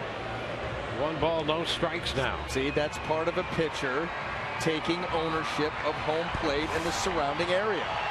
Fastball up and in. You want to be up there around the head, but nothing wrong with the brushback pitch.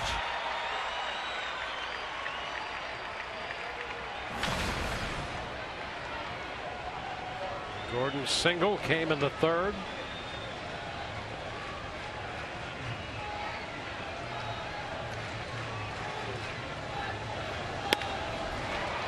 Pop fly, center field. Here comes Kiermaier, can't get there. Base hit, the run's going to score. And the game is tied at 1. Gordon dropped it right in between Forsythe, hustling out from second. And in front of Kiermaier, racing in from center. That's a shame. That's an absolute shame. Forsythe and Kiermaier, 2 guys that can close ground, cover ground, and make plays, and Alex Gordon is able to drop it right between them. Oh, you got to be kidding me.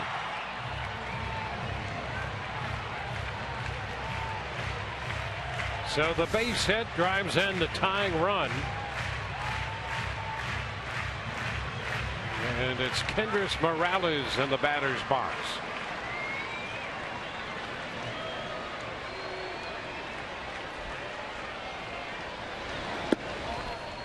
Pitch is low.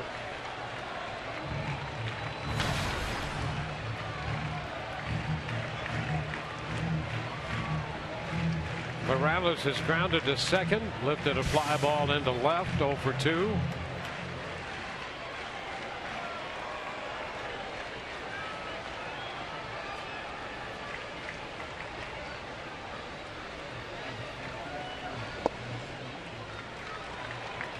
Two and nothing.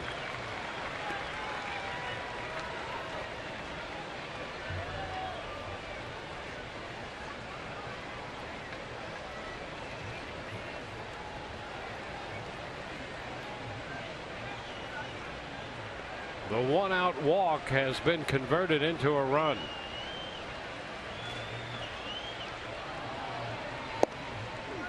There's a strike at the knees. 2-1.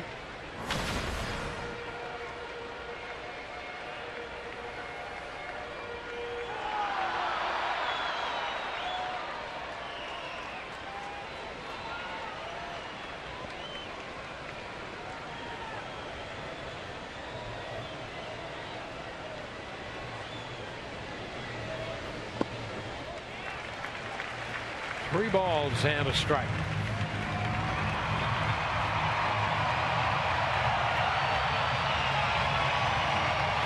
And this is likely Andries's last batter, so he needs to make a pitch here. He walks in with the lefty Hosmer coming up, and you got to believe that they're going to go to the bullpen. Let's come down to this for Matt.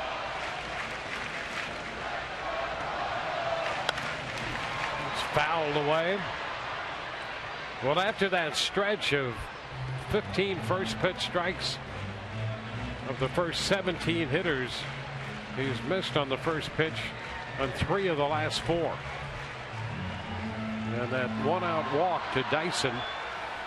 With his speed, he stole second and scored on the 2-out bloop hit by Gordon.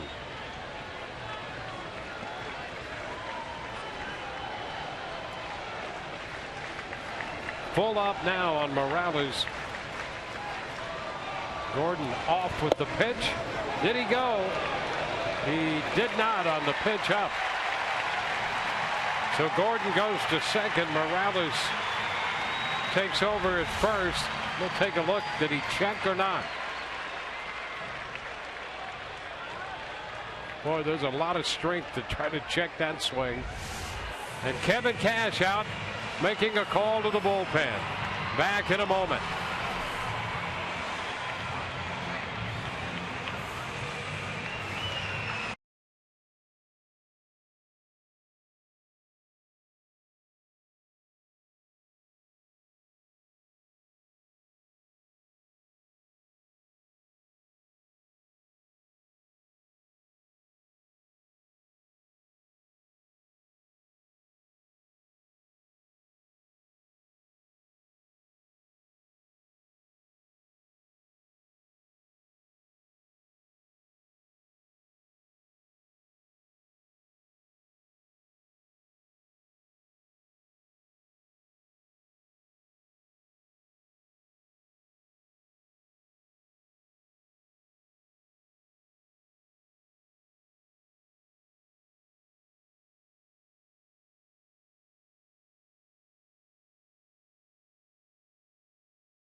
By Hattrick's Tavern, who is proud to introduce Hattrick's Catering.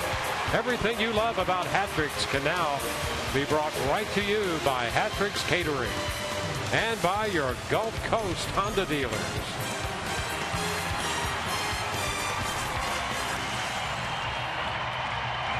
Four and 2/3 for Matt Andriese. 74 pitches. He's allowed a run on 4 hits and leaves with 2 men on in favor of Teaford, the lefty.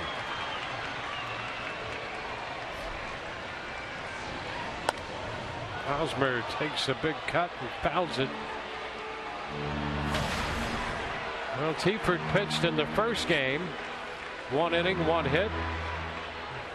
So in this day-night doubleheader, truly 2 for Teaford. Pitching in the day game and the night game of this doubleheader. 2 for Tuesday. 2 for Teaford on a Tuesday. Say that 5 times fast. Pitch down. And it's 1-1. How about the fact that when this inning began, Edinson Volquez over 100 pitches, Matt Andriese with 52, and the first guy out of the game is Matt Andriese. Pitch low. 2-1.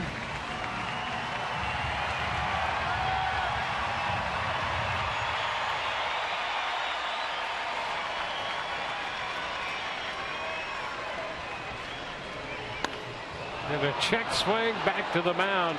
Teaford with the underhanded toss to first, retiring the side. Kansas City gets a run, leaves 2. We're tied at 1.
Montgomery, the Rays got on the board first. It's been tough to score with men in scoring position, so John Jaso led off the third with his first home run of the year. Matt Andriese working into the fifth inning and ran into a little trouble with one out when he walked Dyson, and that led to the Kansas City run on the blue pit to center field by Alex Gordon. So Andriese out, allowing a run over 4 1/3. And we're going to move into the sixth inning in a tie game. And Brandon Finnegan, the left-hander, will make his 11th appearance. Well, another part of this impressive Kansas City Royal bullpen. He's on for the 11th time, 19 innings of work, has walked 10 hitters. So important for the Rays to be disciplined and patient against Finnegan and maybe get themselves and continue to get themselves some good counts to hit in. Finnegan zoomed through the minor leagues last year. Left-hander out of Fort Worth. And the pitch is a strike to Asdrubal Cabrera. Well, tonight's Buick matchup. Take a look at the Royals bullpen. Best in record, best in ERA. They're limiting the opposition to under 200, and the slugging percentage just a little over 300. Down to shortstop. Escobar makes the play to get Cabrera.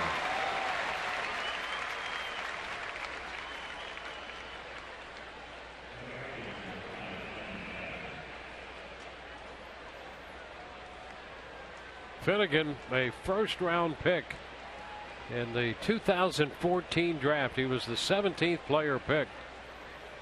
Started his pro career.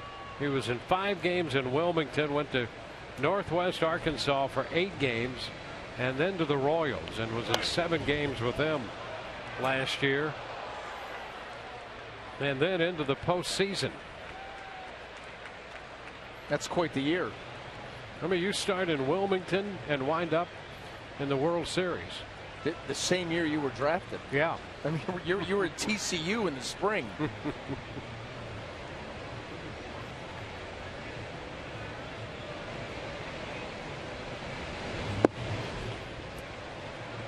One and one to count. Yeah, how about that? You go from the spring, moving into summer, the College World Series, and then say, okay, this was fun, but I want to go do the real one now. Help my team get there. That's pretty amazing. It really is. College World Series, the World Series. Another ground ball to short. Geyer is out.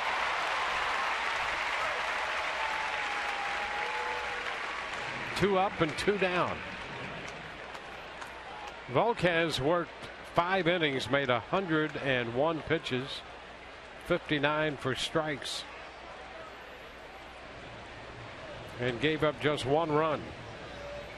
He, on the other hand, faced 23 hitters and had 9 first pitch strikes.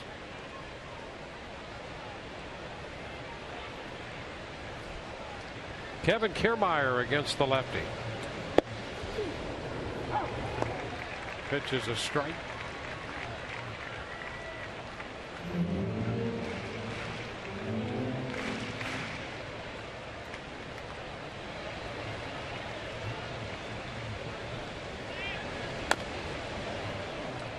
Oh, 2. Well, the Rays are tied with the Royals 1-1. Blue Jays lead the White Sox 2-1 at the end of 7 in Chicago. Twins up on the Orioles in Minnesota 8-2. That's in the top of the 6th inning. Oakland has taken a 4-3 lead in the top of the 10th over the Yankees in New York. And Fonte at second. 3 ground ball outs. Turns out to be an 8-pitch inning. We're tied 1-1.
game 2 of the day-night doubleheader.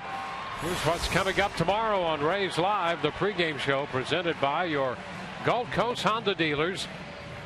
We'll hear from Chris Archer, and Orestes will break down the Royals all-star catcher Salvador Perez, who's leading off the home half of the 6th for Kansas City. Rays with a new pitcher, Brandon Gomes, pitcher number 3. Well, Brandon's on for the 29th time, 27 2/3 innings of work. And once again, this game has boiled down to a battle of bullpens.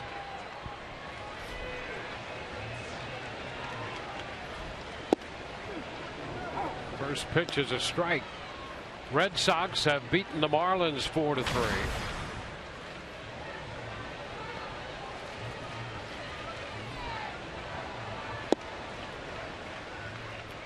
One and one.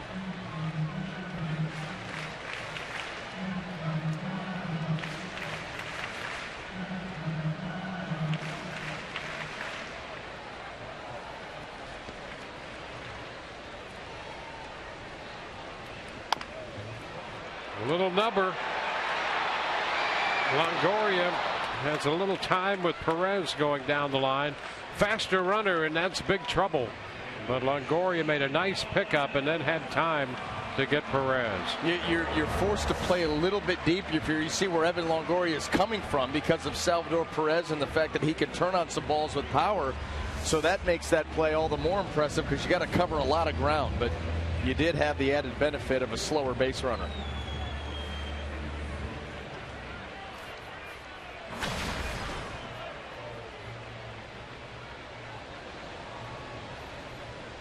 Hello, Orlando.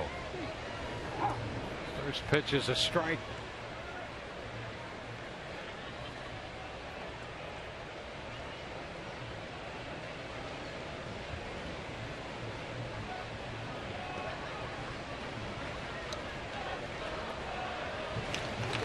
And Orlando hit by that pitch. Flips the bat.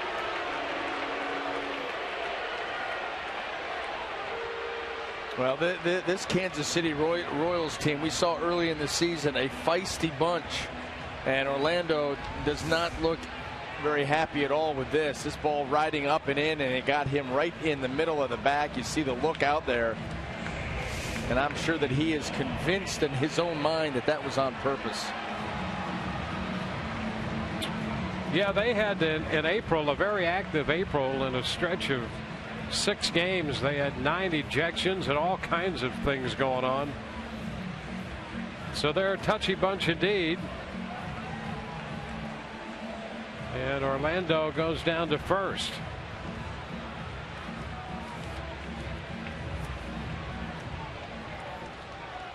And now here's Omar Infante.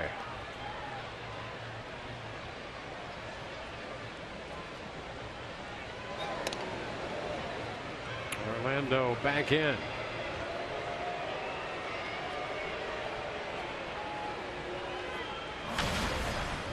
Orlando can run a little bit.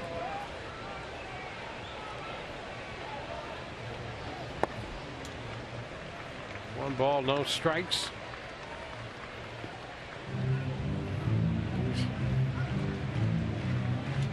Two out of 3 running with the Royals, and if you look at his time in the minor leagues where he spent most of his career, he's stolen some bases down there.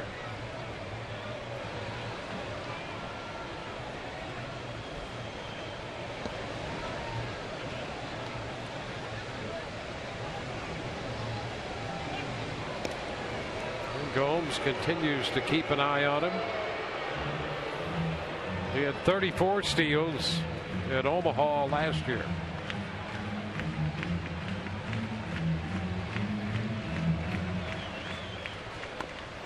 And a bunt that's going to roll foul. And the count is 1-1. It's a flashback to earlier this year. Now coming in on Brett Laurie. That was after a takeout at second base for Donald Ventura.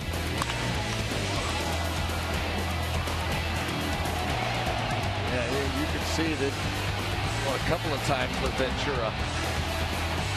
The Rays will see here on Thursday, more than likely. Everybody needs to calm down. Calm down. Stay in your lane. Take a nap. 1-2, big cut by Infante on the heels of that bunt foul. And it's 1-2. Everything's going to be all right.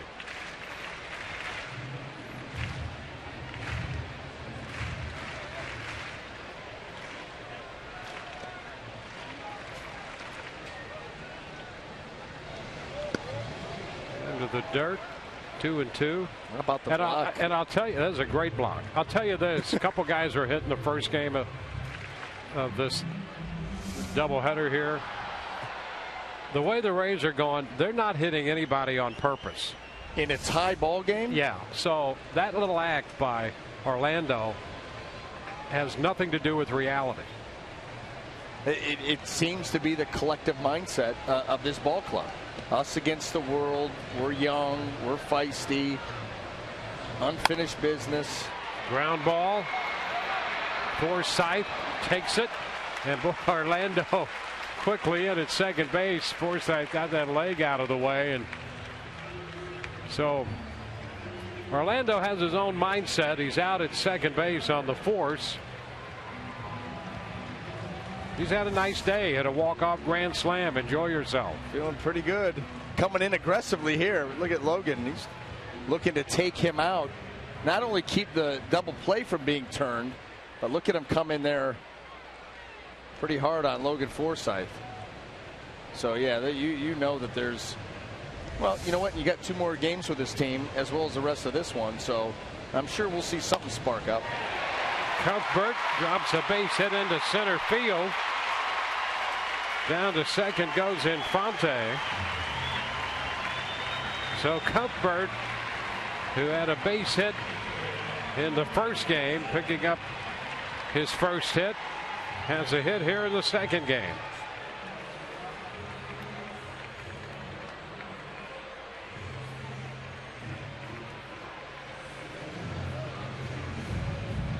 Two men on with 2 men out in the 6th.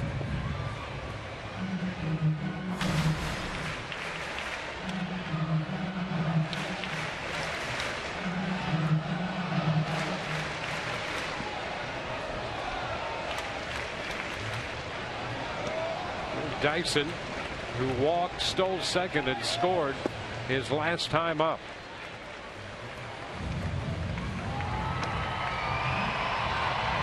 Kansas City 1 of 5 with men in scoring position.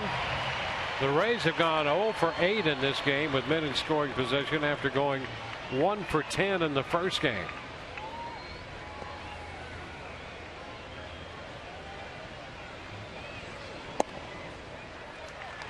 Now ball 2. 2-0.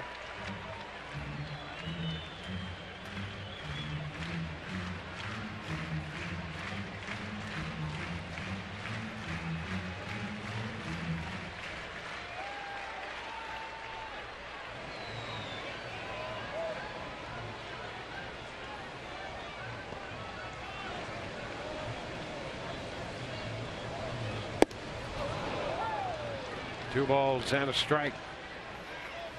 Gerard Dyson. His game built on speed, and that right there, that swing was of somebody looking to drive a ball out of the ballpark. As we saw, no home runs on the year for Dyson, but a healthy rip there on 2-0. It won last year, and pops this one up foul. Count goes to 2-2, but he can run. You know, he's another guy. We talk about Dyson's in there in center field, and Kane with that little hamstring issue. Dyson had a little groin situation at the end of June, but he appears to be fine now with that stolen base in the 5th inning of this game.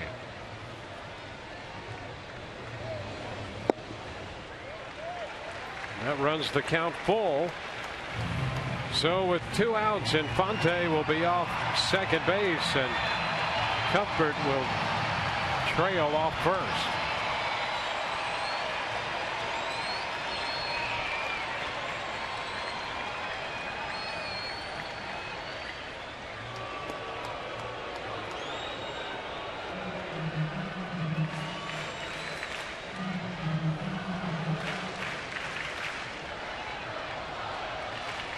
Three-two. Here we go. And it's foul back. We'll do it again. Well, that full count, you're going to get the base runners going, and that's why before that previous pitch, Brandon Gomes, that little inside move, maybe catching Omar Infante getting lazy and taking off too soon. Get a nice easy out to end the inning. Instead, he's going to have to focus here on Dyson. Fouled again, so Dyson hanging in on this 3-2 count, battling against Gomes.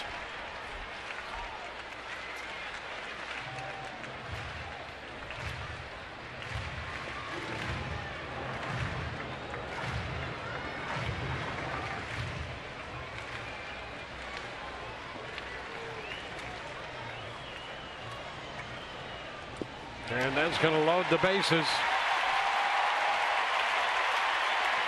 Pushing Infante to third, Cuthbert up to second. Dyson drawing his second walk of the night. Well, pitching coach Jim Hickey out here to talk about what is going to be the at-bat of the game thus far.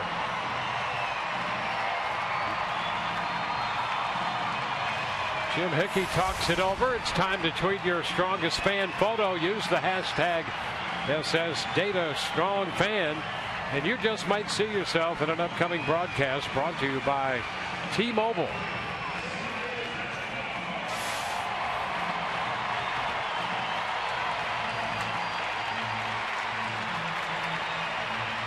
So the bases are loaded. Dyson had 4 walks all year coming into this game, 2 tonight. And now Alcides Escobar, who has walked and struck out in between line to left, is up here with Kansas City runners on every base. And he bunts third base side. That's a foul ball. Strike one. Trying the element of surprise. 1 strike.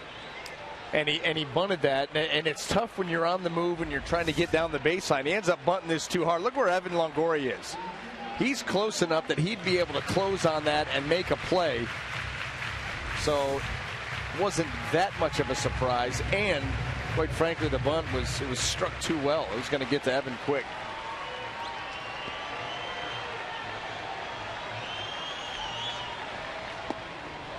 It's a cut and a miss. 0-2. Well, Escobar in his last at bat was made to look foolish by Matt Andriese with some breaking balls. There was a split right there. He took a terrible hack at, and now Gomes can try to put him away. It's low. Another block there by Casale behind the plate.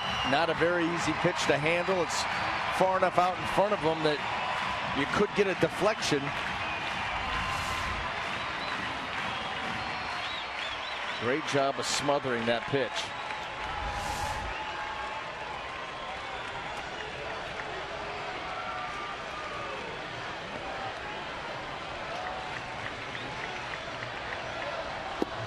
And he lays off the pitch low. 2-2.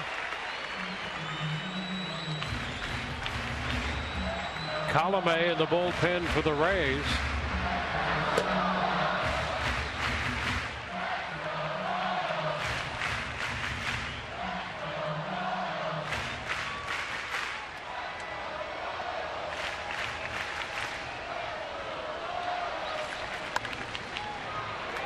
Foul ball chopped to the third base side.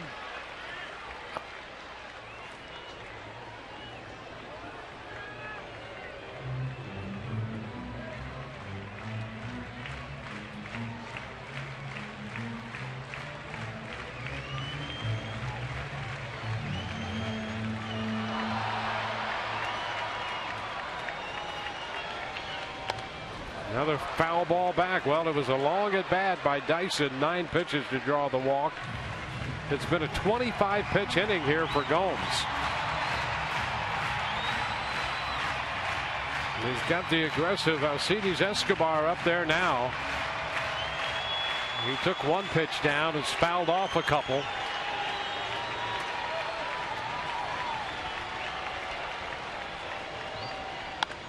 And he fouls it off again.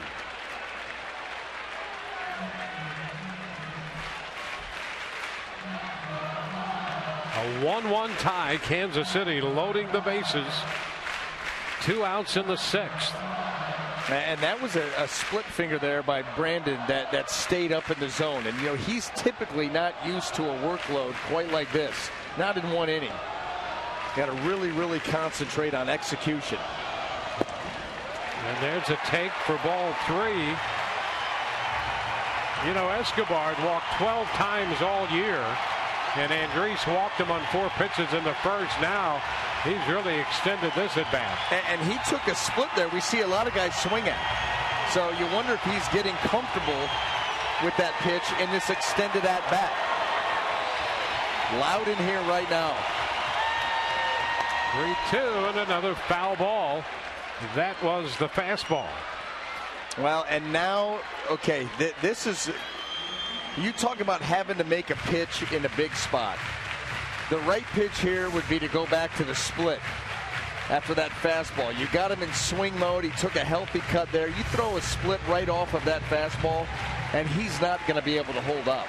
But it's going to be a pitch that ends up out of the zone. Do you trust yourself enough to do it? 3-2 again, 10th pitch, and he fouls another fastball. Back-to-back fastballs, extending this at bat to 10 pitches, with number 11 yet to come.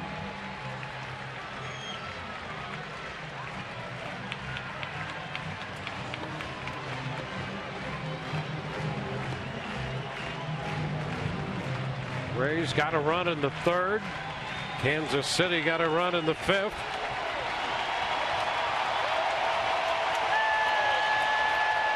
Ground ball, and it's past Longoria. Up the line. It's going to be a double, driving in 3.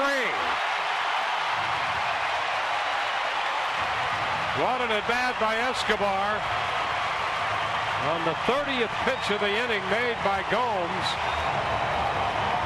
And the 11th pitch of that at bat to Escobar. He doubles to make it 4-1. Just outside of the dive of Evan Longoria. Got to throw a strike there. Escobar pops it. Evan can't get there. And with the speed that collectively was on the base paths, everybody running on the pitch, there's no chance that the Royals are scoring any fewer than 3 runs.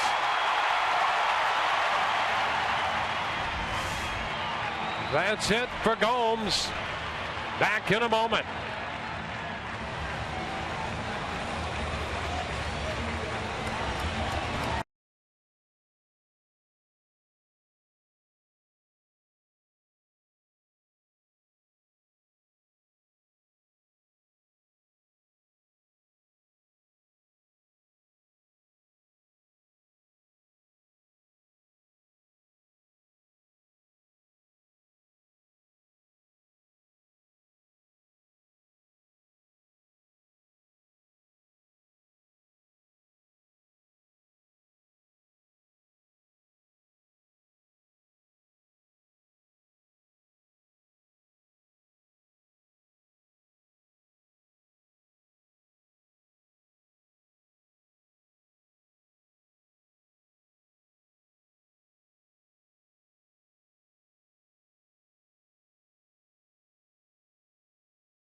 Royals a 4-1 lead. And let's go back and look at the pitch-by-pitch sequence here to Escobar in this big spot. He's going to try to catch the Rays napping there with a potential bunt. And then working around the zone. Brandon Gomes, a lot of pitches down. There he goes down, gets a foul ball. You got 2 strikes on you now. Then he starts with the heaters. Another split finger right there, going back and forth, trying to get something to work. That would make it a full count. And then they would just continue to battle with the heater until right here, Escobar gets one that's a little further down in the zone. He gets out in front. He's able to keep it fair, get it by Evan Longoria, and really at this point blow this game open when you start to think about the Royals bullpen. Now Alex Colomé, the new pitcher, and Alex Gordon up here takes the pitch wide. Colomé's 13 starts prior to this appearance, 3-4 with a 470. And he has Escobar at second and throws a strike now to Gordon. Well, 30 pitches in the inning for Gomes, 20 of those to Dyson and Escobar.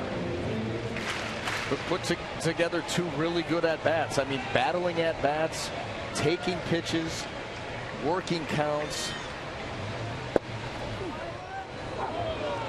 Now it's 1-2 to Gordon. You know, and Dyson laid off a couple of close pitches to be able to work the walk to give Alcides Escobar the opportunity. And not quite the at-bat you would think that Alcides was able to put together.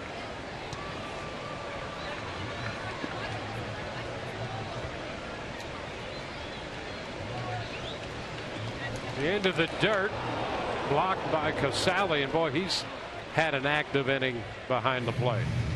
Yeah, and just continues to get the job done on these balls in the dirt, and a lot of them have not been real easy to handle. This one, I mean, that's a couple feet in front of the plate. And you've got to slide over, not only block it, but you got to keep it close. You're going to give up 90 feet.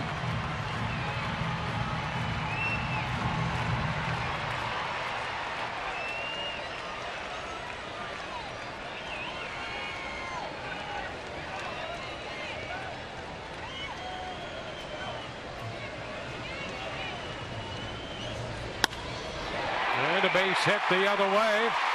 That's going to score Escobar. Gordon reaching out, driving in his second run of the night. It's 5-1. The run charged to Gomes. How about Alex Gordon? That pitch away, not going to try to drive it. He knows. You know, listen, these hitters are smart enough to look around, see how they're being played defensively. He knows that there's nobody there. And the pitch by Colomé ends up doing him a favor as he just goes out and slaps it in the hole, knowing that it's been vacated.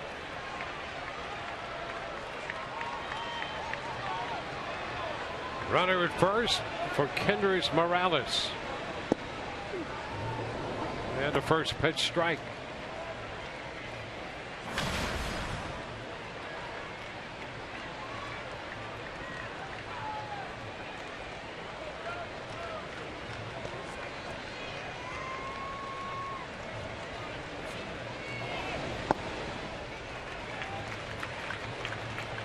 One and one to count.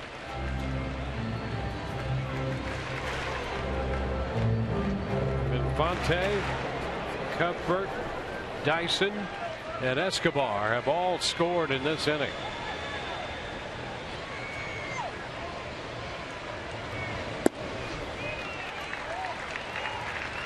Two balls and a strike.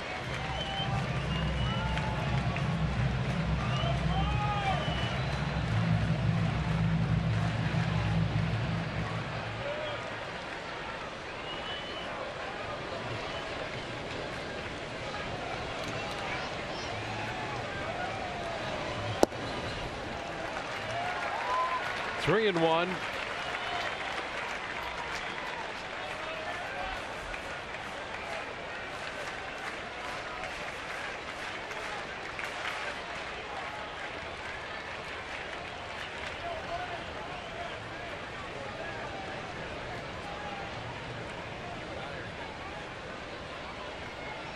Three one. Bounce foul outside of first.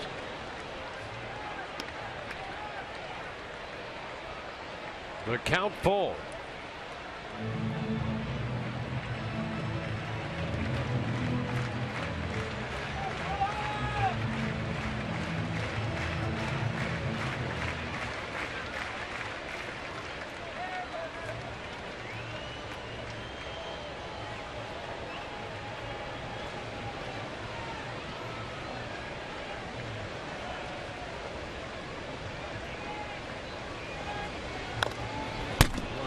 foul ball there. Just a little bit of that one to stay alive for Morales. Morales went 3-2 in the 5th inning and walked. He's 3-2 with Colome here in the 6th.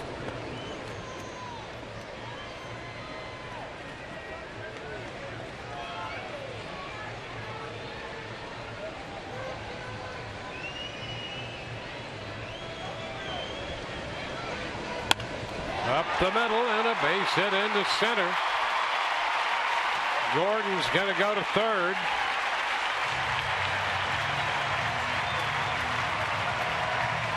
So it's first and third against Colome.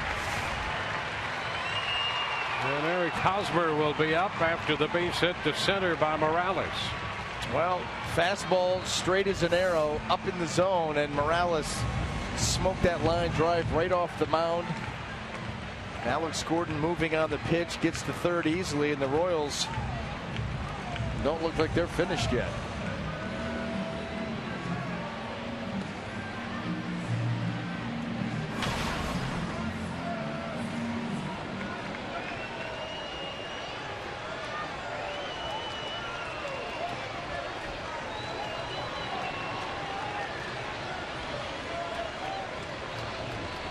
Hosmer goes after the first one, lofting a high fly ball to left for Sizemore. 9 men come to the plate. Kansas City puts up 4. They lead 5-1.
A big 4-run sixth in the game tonight and all season long. Tires Plus donates $100 to the Pediatric Cancer Foundation for every Tampa Bay Rays home run televised on Sun Sports.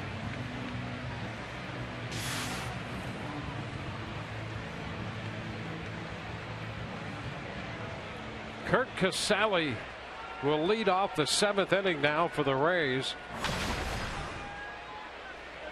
The Rays have their single run on the Jaso home run. They've had some opportunities. They've left men on base in 5 of the 6 innings. And they're going to need some base runners now. Casale against the left-hander Finnegan. And the pitch is too high. Yeah, this is a tall order. You're talking about this Kansas City Royal bullpen. It's the best bullpen in baseball. They've got a 4-run lead and they need 9 more outs, so you got to get to work right away. 2 balls, no strikes. Oakland beat the Yankees 4-3.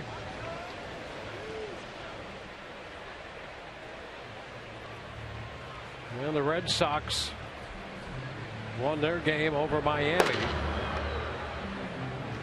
Coach Haber throwing in the bullpen for Kansas City.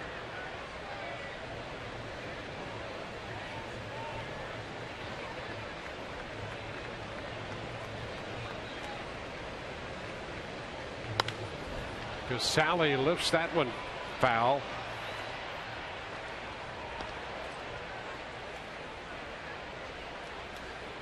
Well, take a look at this now in the East. Continues to tighten. The Red Sox are only 5 out now. It's the only team in the division that's winning. Yeah, they've won 3 in a row, and I think 8 of 11. John Farrell is going to dye his hair. Yep, as we saw the other night. 3 in a row. That's a qualifier. Speaking of which, John Jaso on deck.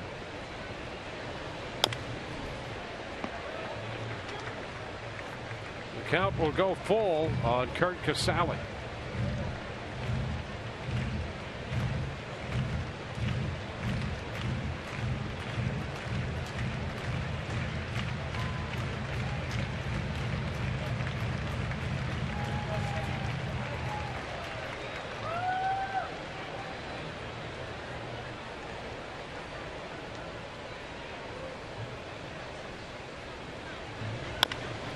Chopped to third.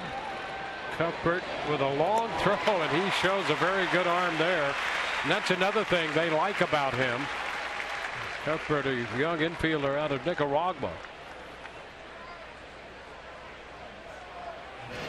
So 1 out in the 7th. Yellowwood bringing the lumber. Courtesy of John Jaso tonight with a double in the first. And his first home run of the year. This one coming down the right field line to open the 3rd inning.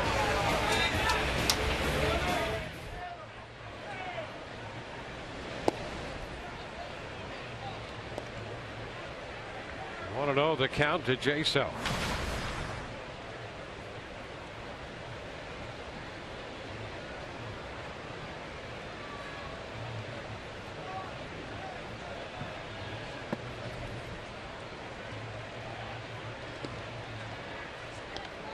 Two balls, no strikes.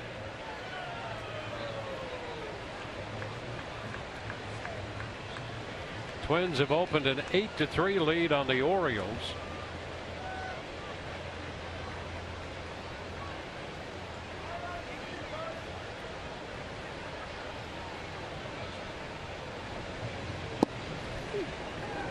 It's a strike, 2-1.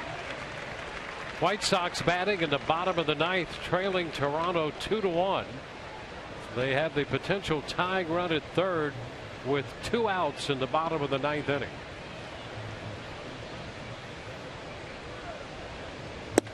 Cut and a miss by Jaso. 2-2.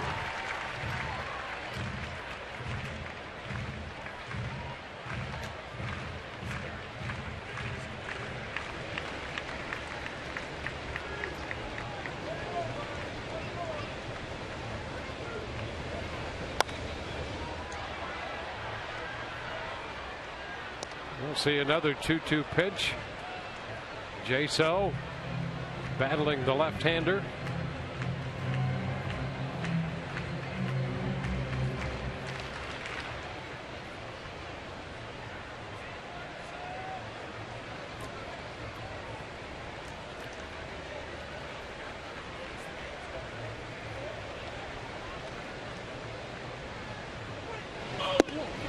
It's inside. And the count is full.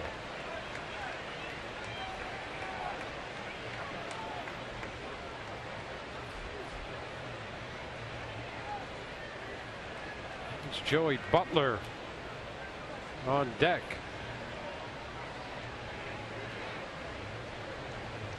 And a tapper foul. So Jaso hanging in there on that fastball.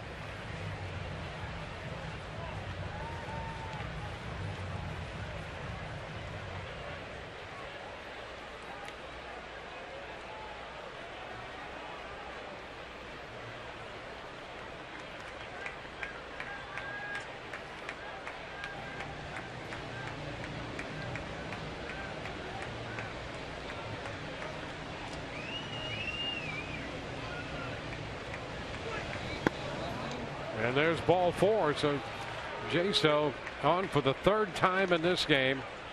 Draws the walk. First base runner the Rays have picked up against Finnegan. Joey Butler is going to be the pinch hitter.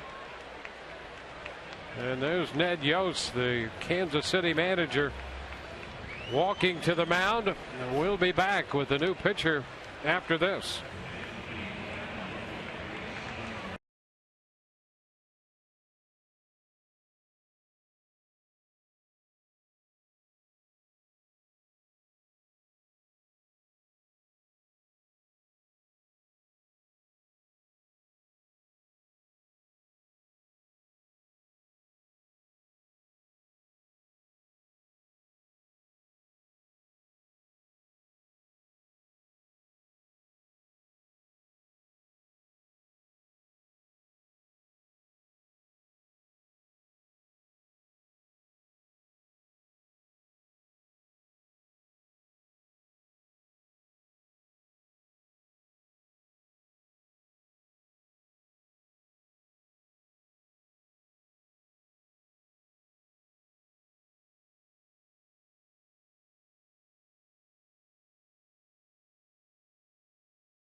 And the Royals are back at it tomorrow. We'll be with you at 7:30 on Sun Sports. And Chris Archer will take that microscopic road ERA to the mound. In 7 road starts, it's 0.77. Pretty amazing what he's been able to do away from Tropicana Field. And I'll tell you, if this game doesn't turn around quickly, they're going to need Archer to come up in a big way against this Royals team tomorrow night. Yeah, the Rays are going to face the veteran right-hander Jeremy Guthrie, who comes in 6-5 with an earned run average of well over 5. But the Rays need to address this one here tonight in the 7th inning, getting late. New Coach Haber, the new pitcher number 3. He inherits a man at first with 1 out in the 7th inning, and Joey Butler is the hitter.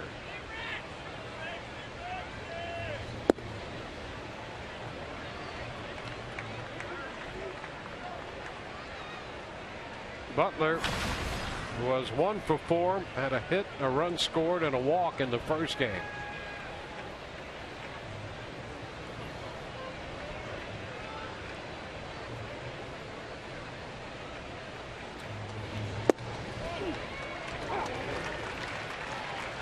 One and one to count.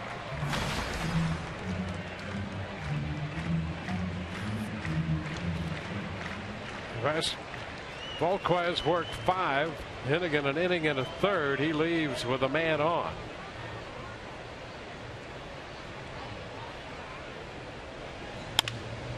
A tap to short.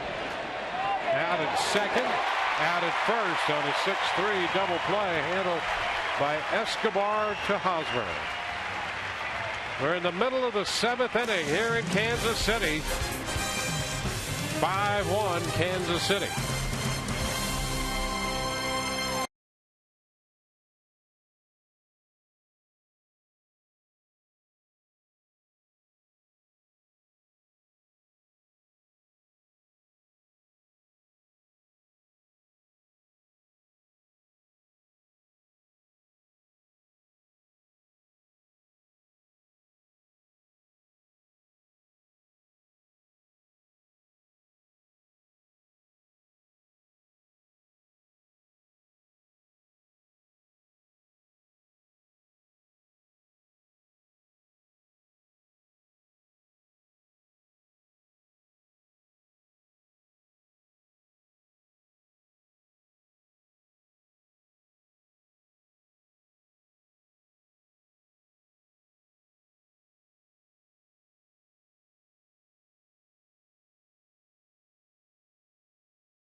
on the Twins in a game you can only see on Fox Sports 1 beginning at 4 p.m. Eastern.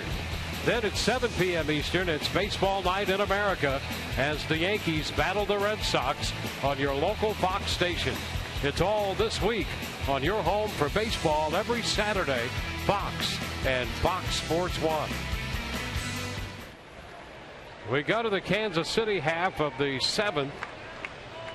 Salvador Perez takes the first pitch, and it's a fastball in there at 96 for a strike from Alex Colomé.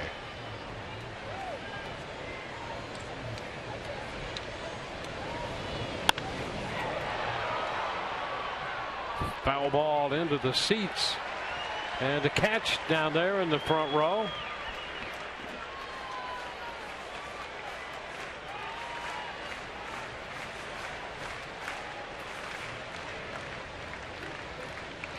Two strikes to count on Perez. He'll be the starting catcher on the All-Star team. And he chases this one and is out on strikes. Well, really nice job there, Alex Colomé, getting ahead, expanding the zone. I mean, that's pitching 101. Early strikes, early quality strikes, and then go ahead, take a shot just off the plate. Salvador Perez waving.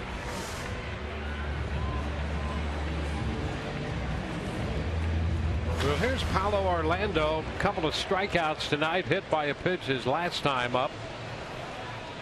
He ended the first game with a walk-off grand slam. And he takes the pitch for a strike.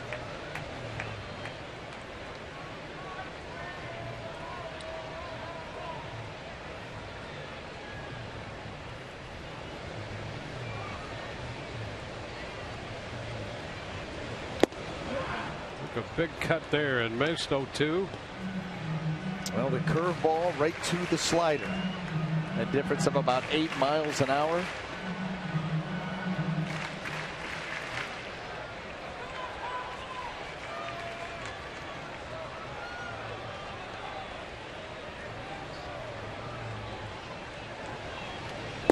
And a cut to miss. He was uncertain on that one. And is out on strikes. He wasn't sure what he saw. That was supposed to be a curveball, and there wasn't a whole lot of bend in it. 84 just kind of stayed up and stayed flat, and Orlando 1, 2, 3. What's that now? 6 pitches, 2 punch outs. Alex Colomé looks much more comfortable here in this half inning than he did when he came out of the bullpen in the last half. Here's Omar Infante.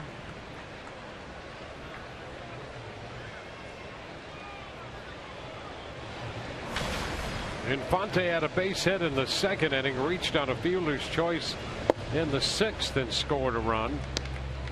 1 ball, no strikes.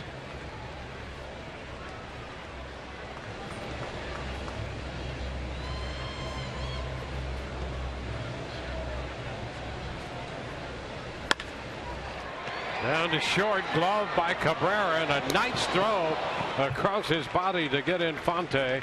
It's a 1-2-3-7.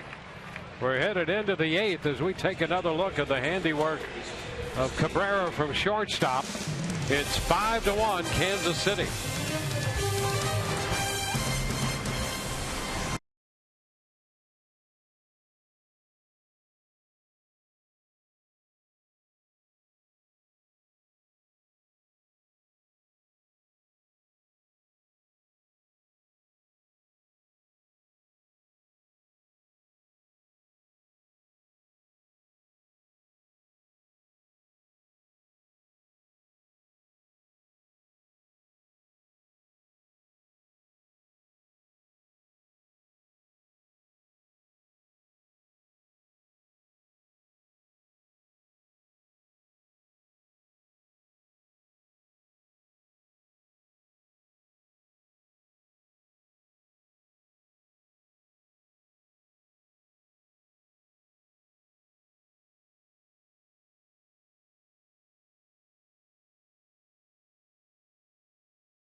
Tonight's game summary brought to you by Golden Diamond Source. John Jaso gave the Rays a run with a solo home run, but a big 4-run 6th inning, the difference in this game. And Kansas City leads 5-1 as Evan Longoria opens the 8th by looking at a strike. Evan had a base hit in the 5th inning.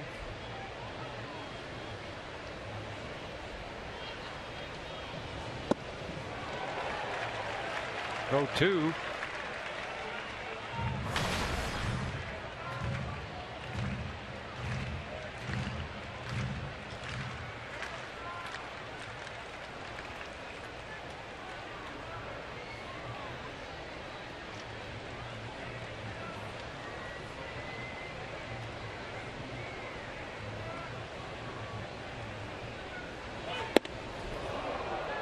One ball, 2 strikes.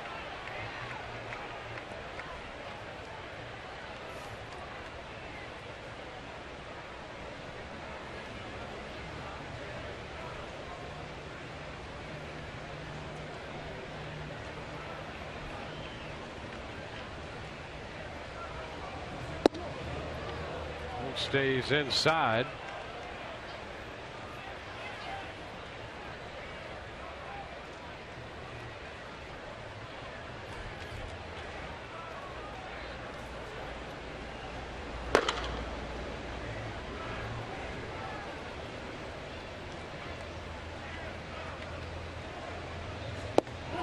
Ooh, there's a strike call.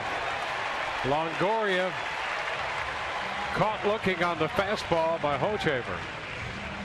Well, he came up and in, he came in off, and then all of a sudden paints away. That's absolutely, you see pitches 3 and 4 where they are, and that's why Evan Longoria didn't even attempt to swing at that pitch.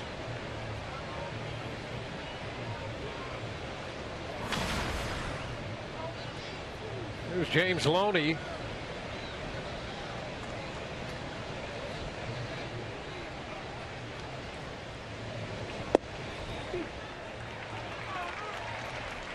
A strike call. Hochevar coming back from Tommy John surgery.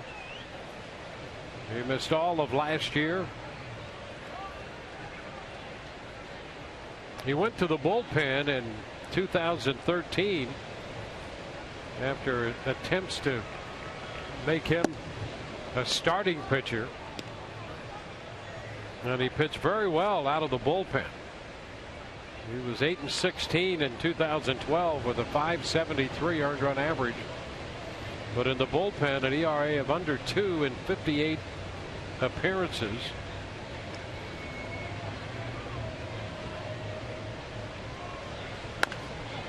Chop to the right side. Hosmer takes care of that one unassisted. 2 outs in the 8th.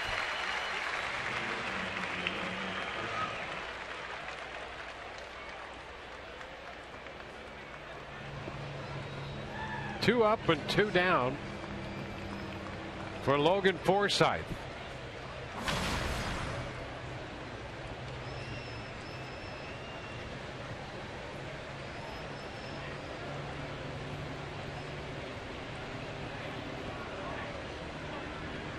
Forsythe doubled in the 2nd inning.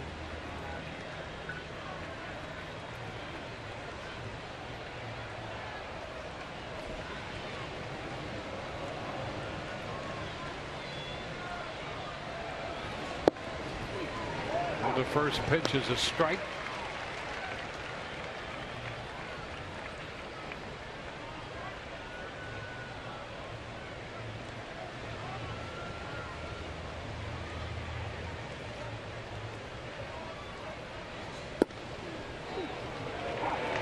Oh, 2. Hochevar ahead of Forsythe. Yeah, and you know, it's not often you see a guy come out of the bullpen with the variety of pitches that Hochevar will go after you with. You've seen the slider, almost a cutter, the fastball, a curve, slow curve. Going to climb the ladder here. And a little piece of it foul. That went in the mid-90s.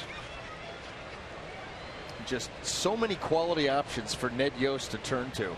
outside of the big three. You know, when you think about the back end of the bullpen, Kelvin Herrera, Wade Davis, Greg Holland, those are your big three. But Hochevar, Finnegan, young lefty, he's got options.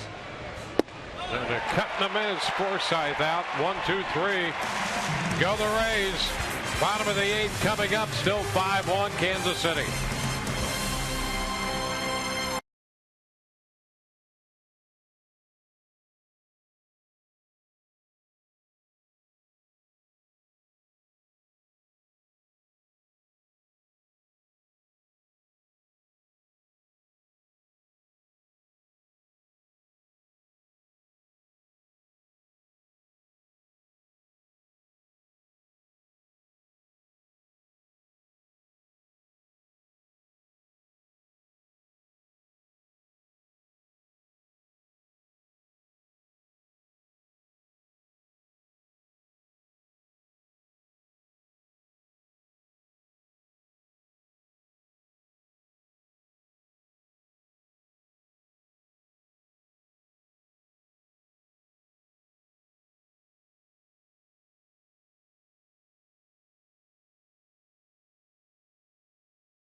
Presented by Checkers.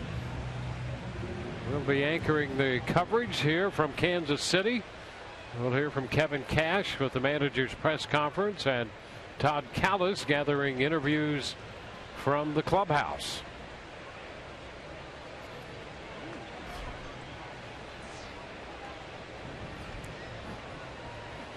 Alex Colomé set to go to work in the bottom of the 8th. The pitch is too low, a ball and no strikes.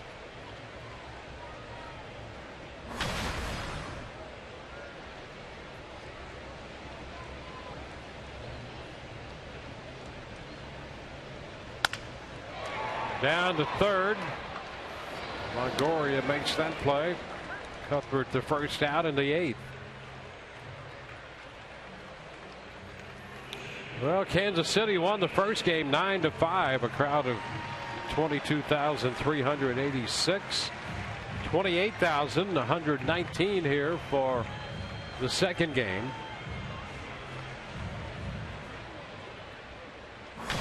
And here is Gerard Dyson. Well, he was trouble in the 5th when he walked with one out, and bigger trouble in the 6th inning. He would do a walk, and now a base hit up the middle. He's on for the 3rd straight time. But after the first pitch, fastball, and is aboard. Well, ready to go, and that's more like Dyson's game. That previous at bat when he worked the walk, he took a couple of big hacks when he was ahead in the count. But this is the type of guy, keep the ball on the ground, spray it around a little bit, use your speed to wreak havoc. He's on base again, and we swing around to the top of the order. Now, Alcides Escobar.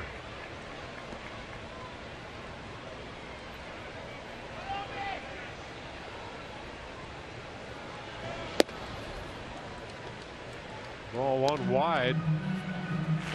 That almost appeared to be a semi-pitch out in case Dyson was off and running. Really, I mean, that's exactly what I thought it was until Kurt Casale didn't hop out there to catch it. He just kind of reached for it. Pitched nowhere near the plate. Okay, he wanted away, and maybe it was kind of quasi a hybrid.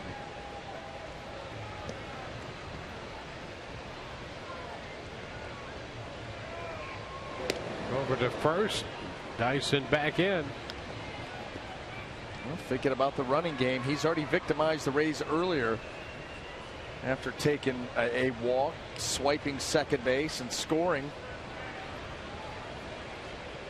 That little bloop by Alex Gordon that tied this game up. Down to first off the mitt of Loney, rolling into shallow right. Dyson's going to go to third with his great speed. Kansas City will have men at first and third and one out. Well, and the Kansas City energy level not going down, and for good reason. Won the first game in walk-off dramatic fashion, have broken this game open, continue to play at a high level where it just doesn't seem like the Rays are matching their intensity at this point. And you don't see that very often at all. That ball able to get underneath the glove of James Loney. And trouble again.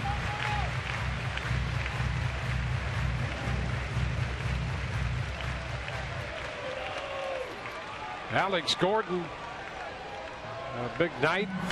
Gordon 3 hits, 2 runs batted in the second game. He had a single. He was hit by a pitch, hit a home run, and singled again in the first game. They got him out on a fly ball to center his last time in game 1. He looks at this one low.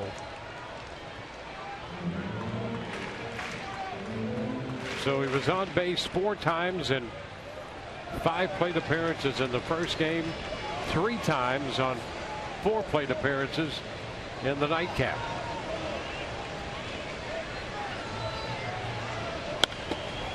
Popped up foul. That's going to carry out a play. The only time they got him in this game was when Loney made a very good play down at first, back in the first.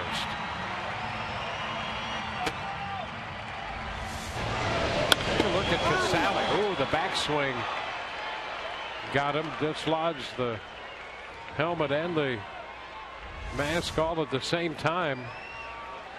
And he assures everyone that he's all right. Gordon checking with him. Tim Timmons. His reaction was immediate. That long backswing. And right there, Casale's like, I'm fine. Alert. Can't be too careful nowadays.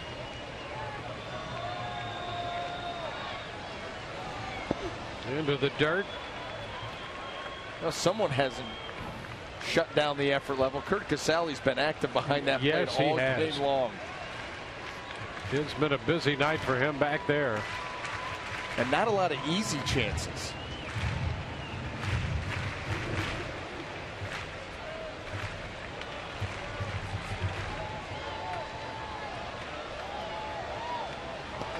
Escobar at first, Dyson at third.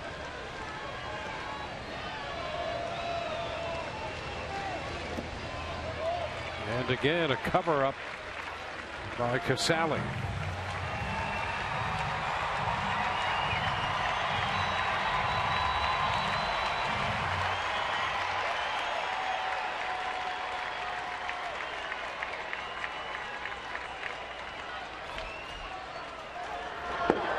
Madsen up in the bullpen.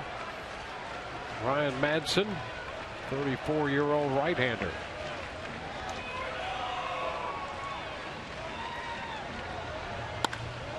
Fly ball deep the other way. That ball is going to be off the wall.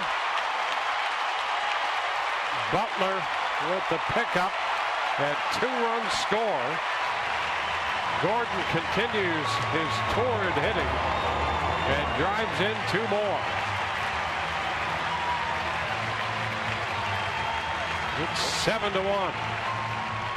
Showing good thump the other way. This ball, backdoor breaking ball, and it gets lifted with authority by Gordon. Out there towards left field, he's going to burn Joey Butler right off the bottom of the fence. And the Royals just continue to pile on.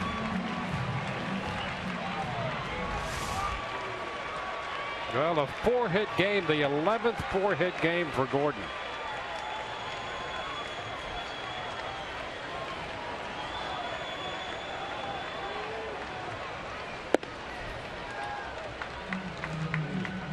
Kendrys Morales taking the pitch for a ball.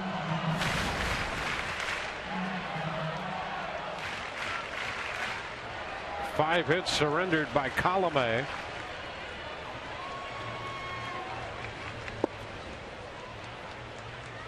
Two and 0.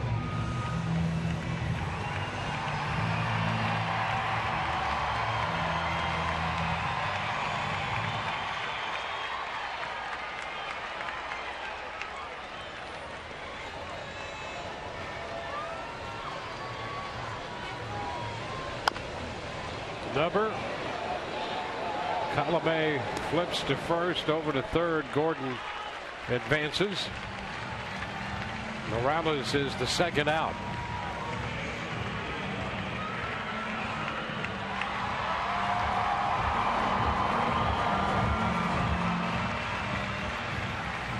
So Kansas City taking command. They broke a 1-1 tie with a 4-run sixth. They've added 2 in the eighth.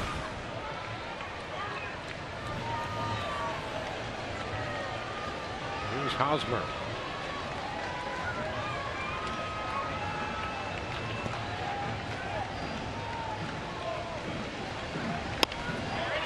Into left. That ball's going to hang up, and Butler's there to make the catch.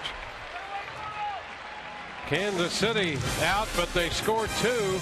Alex Gordon's double, making it 7-1.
Pitcher for Kansas City. He'll be 35 years old at the end of August and is on for his 35th appearance with a record of 1-1 and the earned run average of 1.65, and he's been quite a story. Listen, this is 2015. His last full season in the big leagues, last season in the big leagues was 2011. It's been that kind of journey for Madsen, and he's having a tremendous year. Well, he had Tommy John surgery. Came back from that, set out all of last year. And you're right, when you look at his attempts to reestablish himself, Reds in 2012 and the Angels in 2013. And he was giving pitching lessons, and Jim Fregosi Jr. signed him for Kansas City.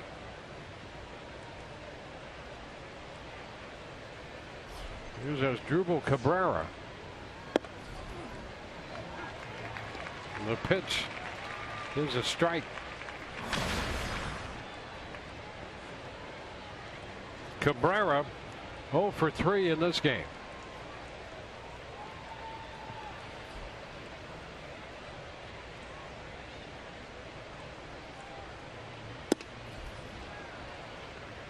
It's 1-1.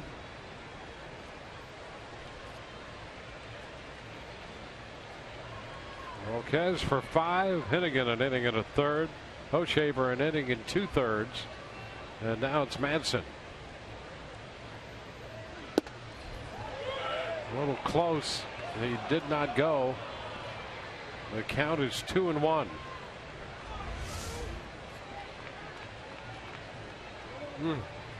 Real close.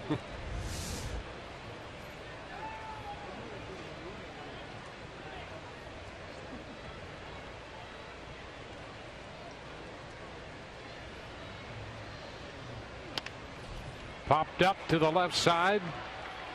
That'll be the shortstop Escobar handling it. 1 away.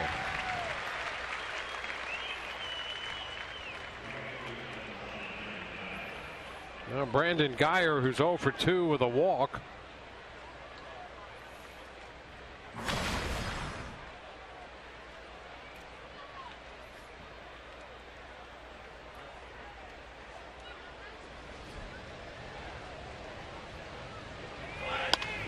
And he hits it on the ground to Escobar. A pop up and a ground out, both handled by the Kansas City shortstop.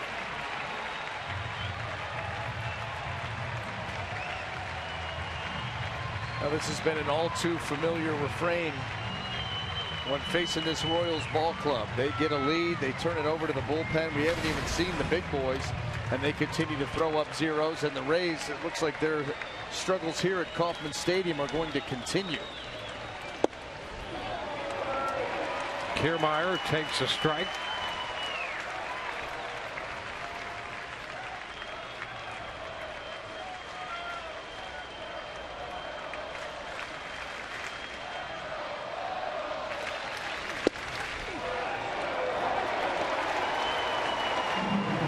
Kiermaier down. 2 strikes in the count.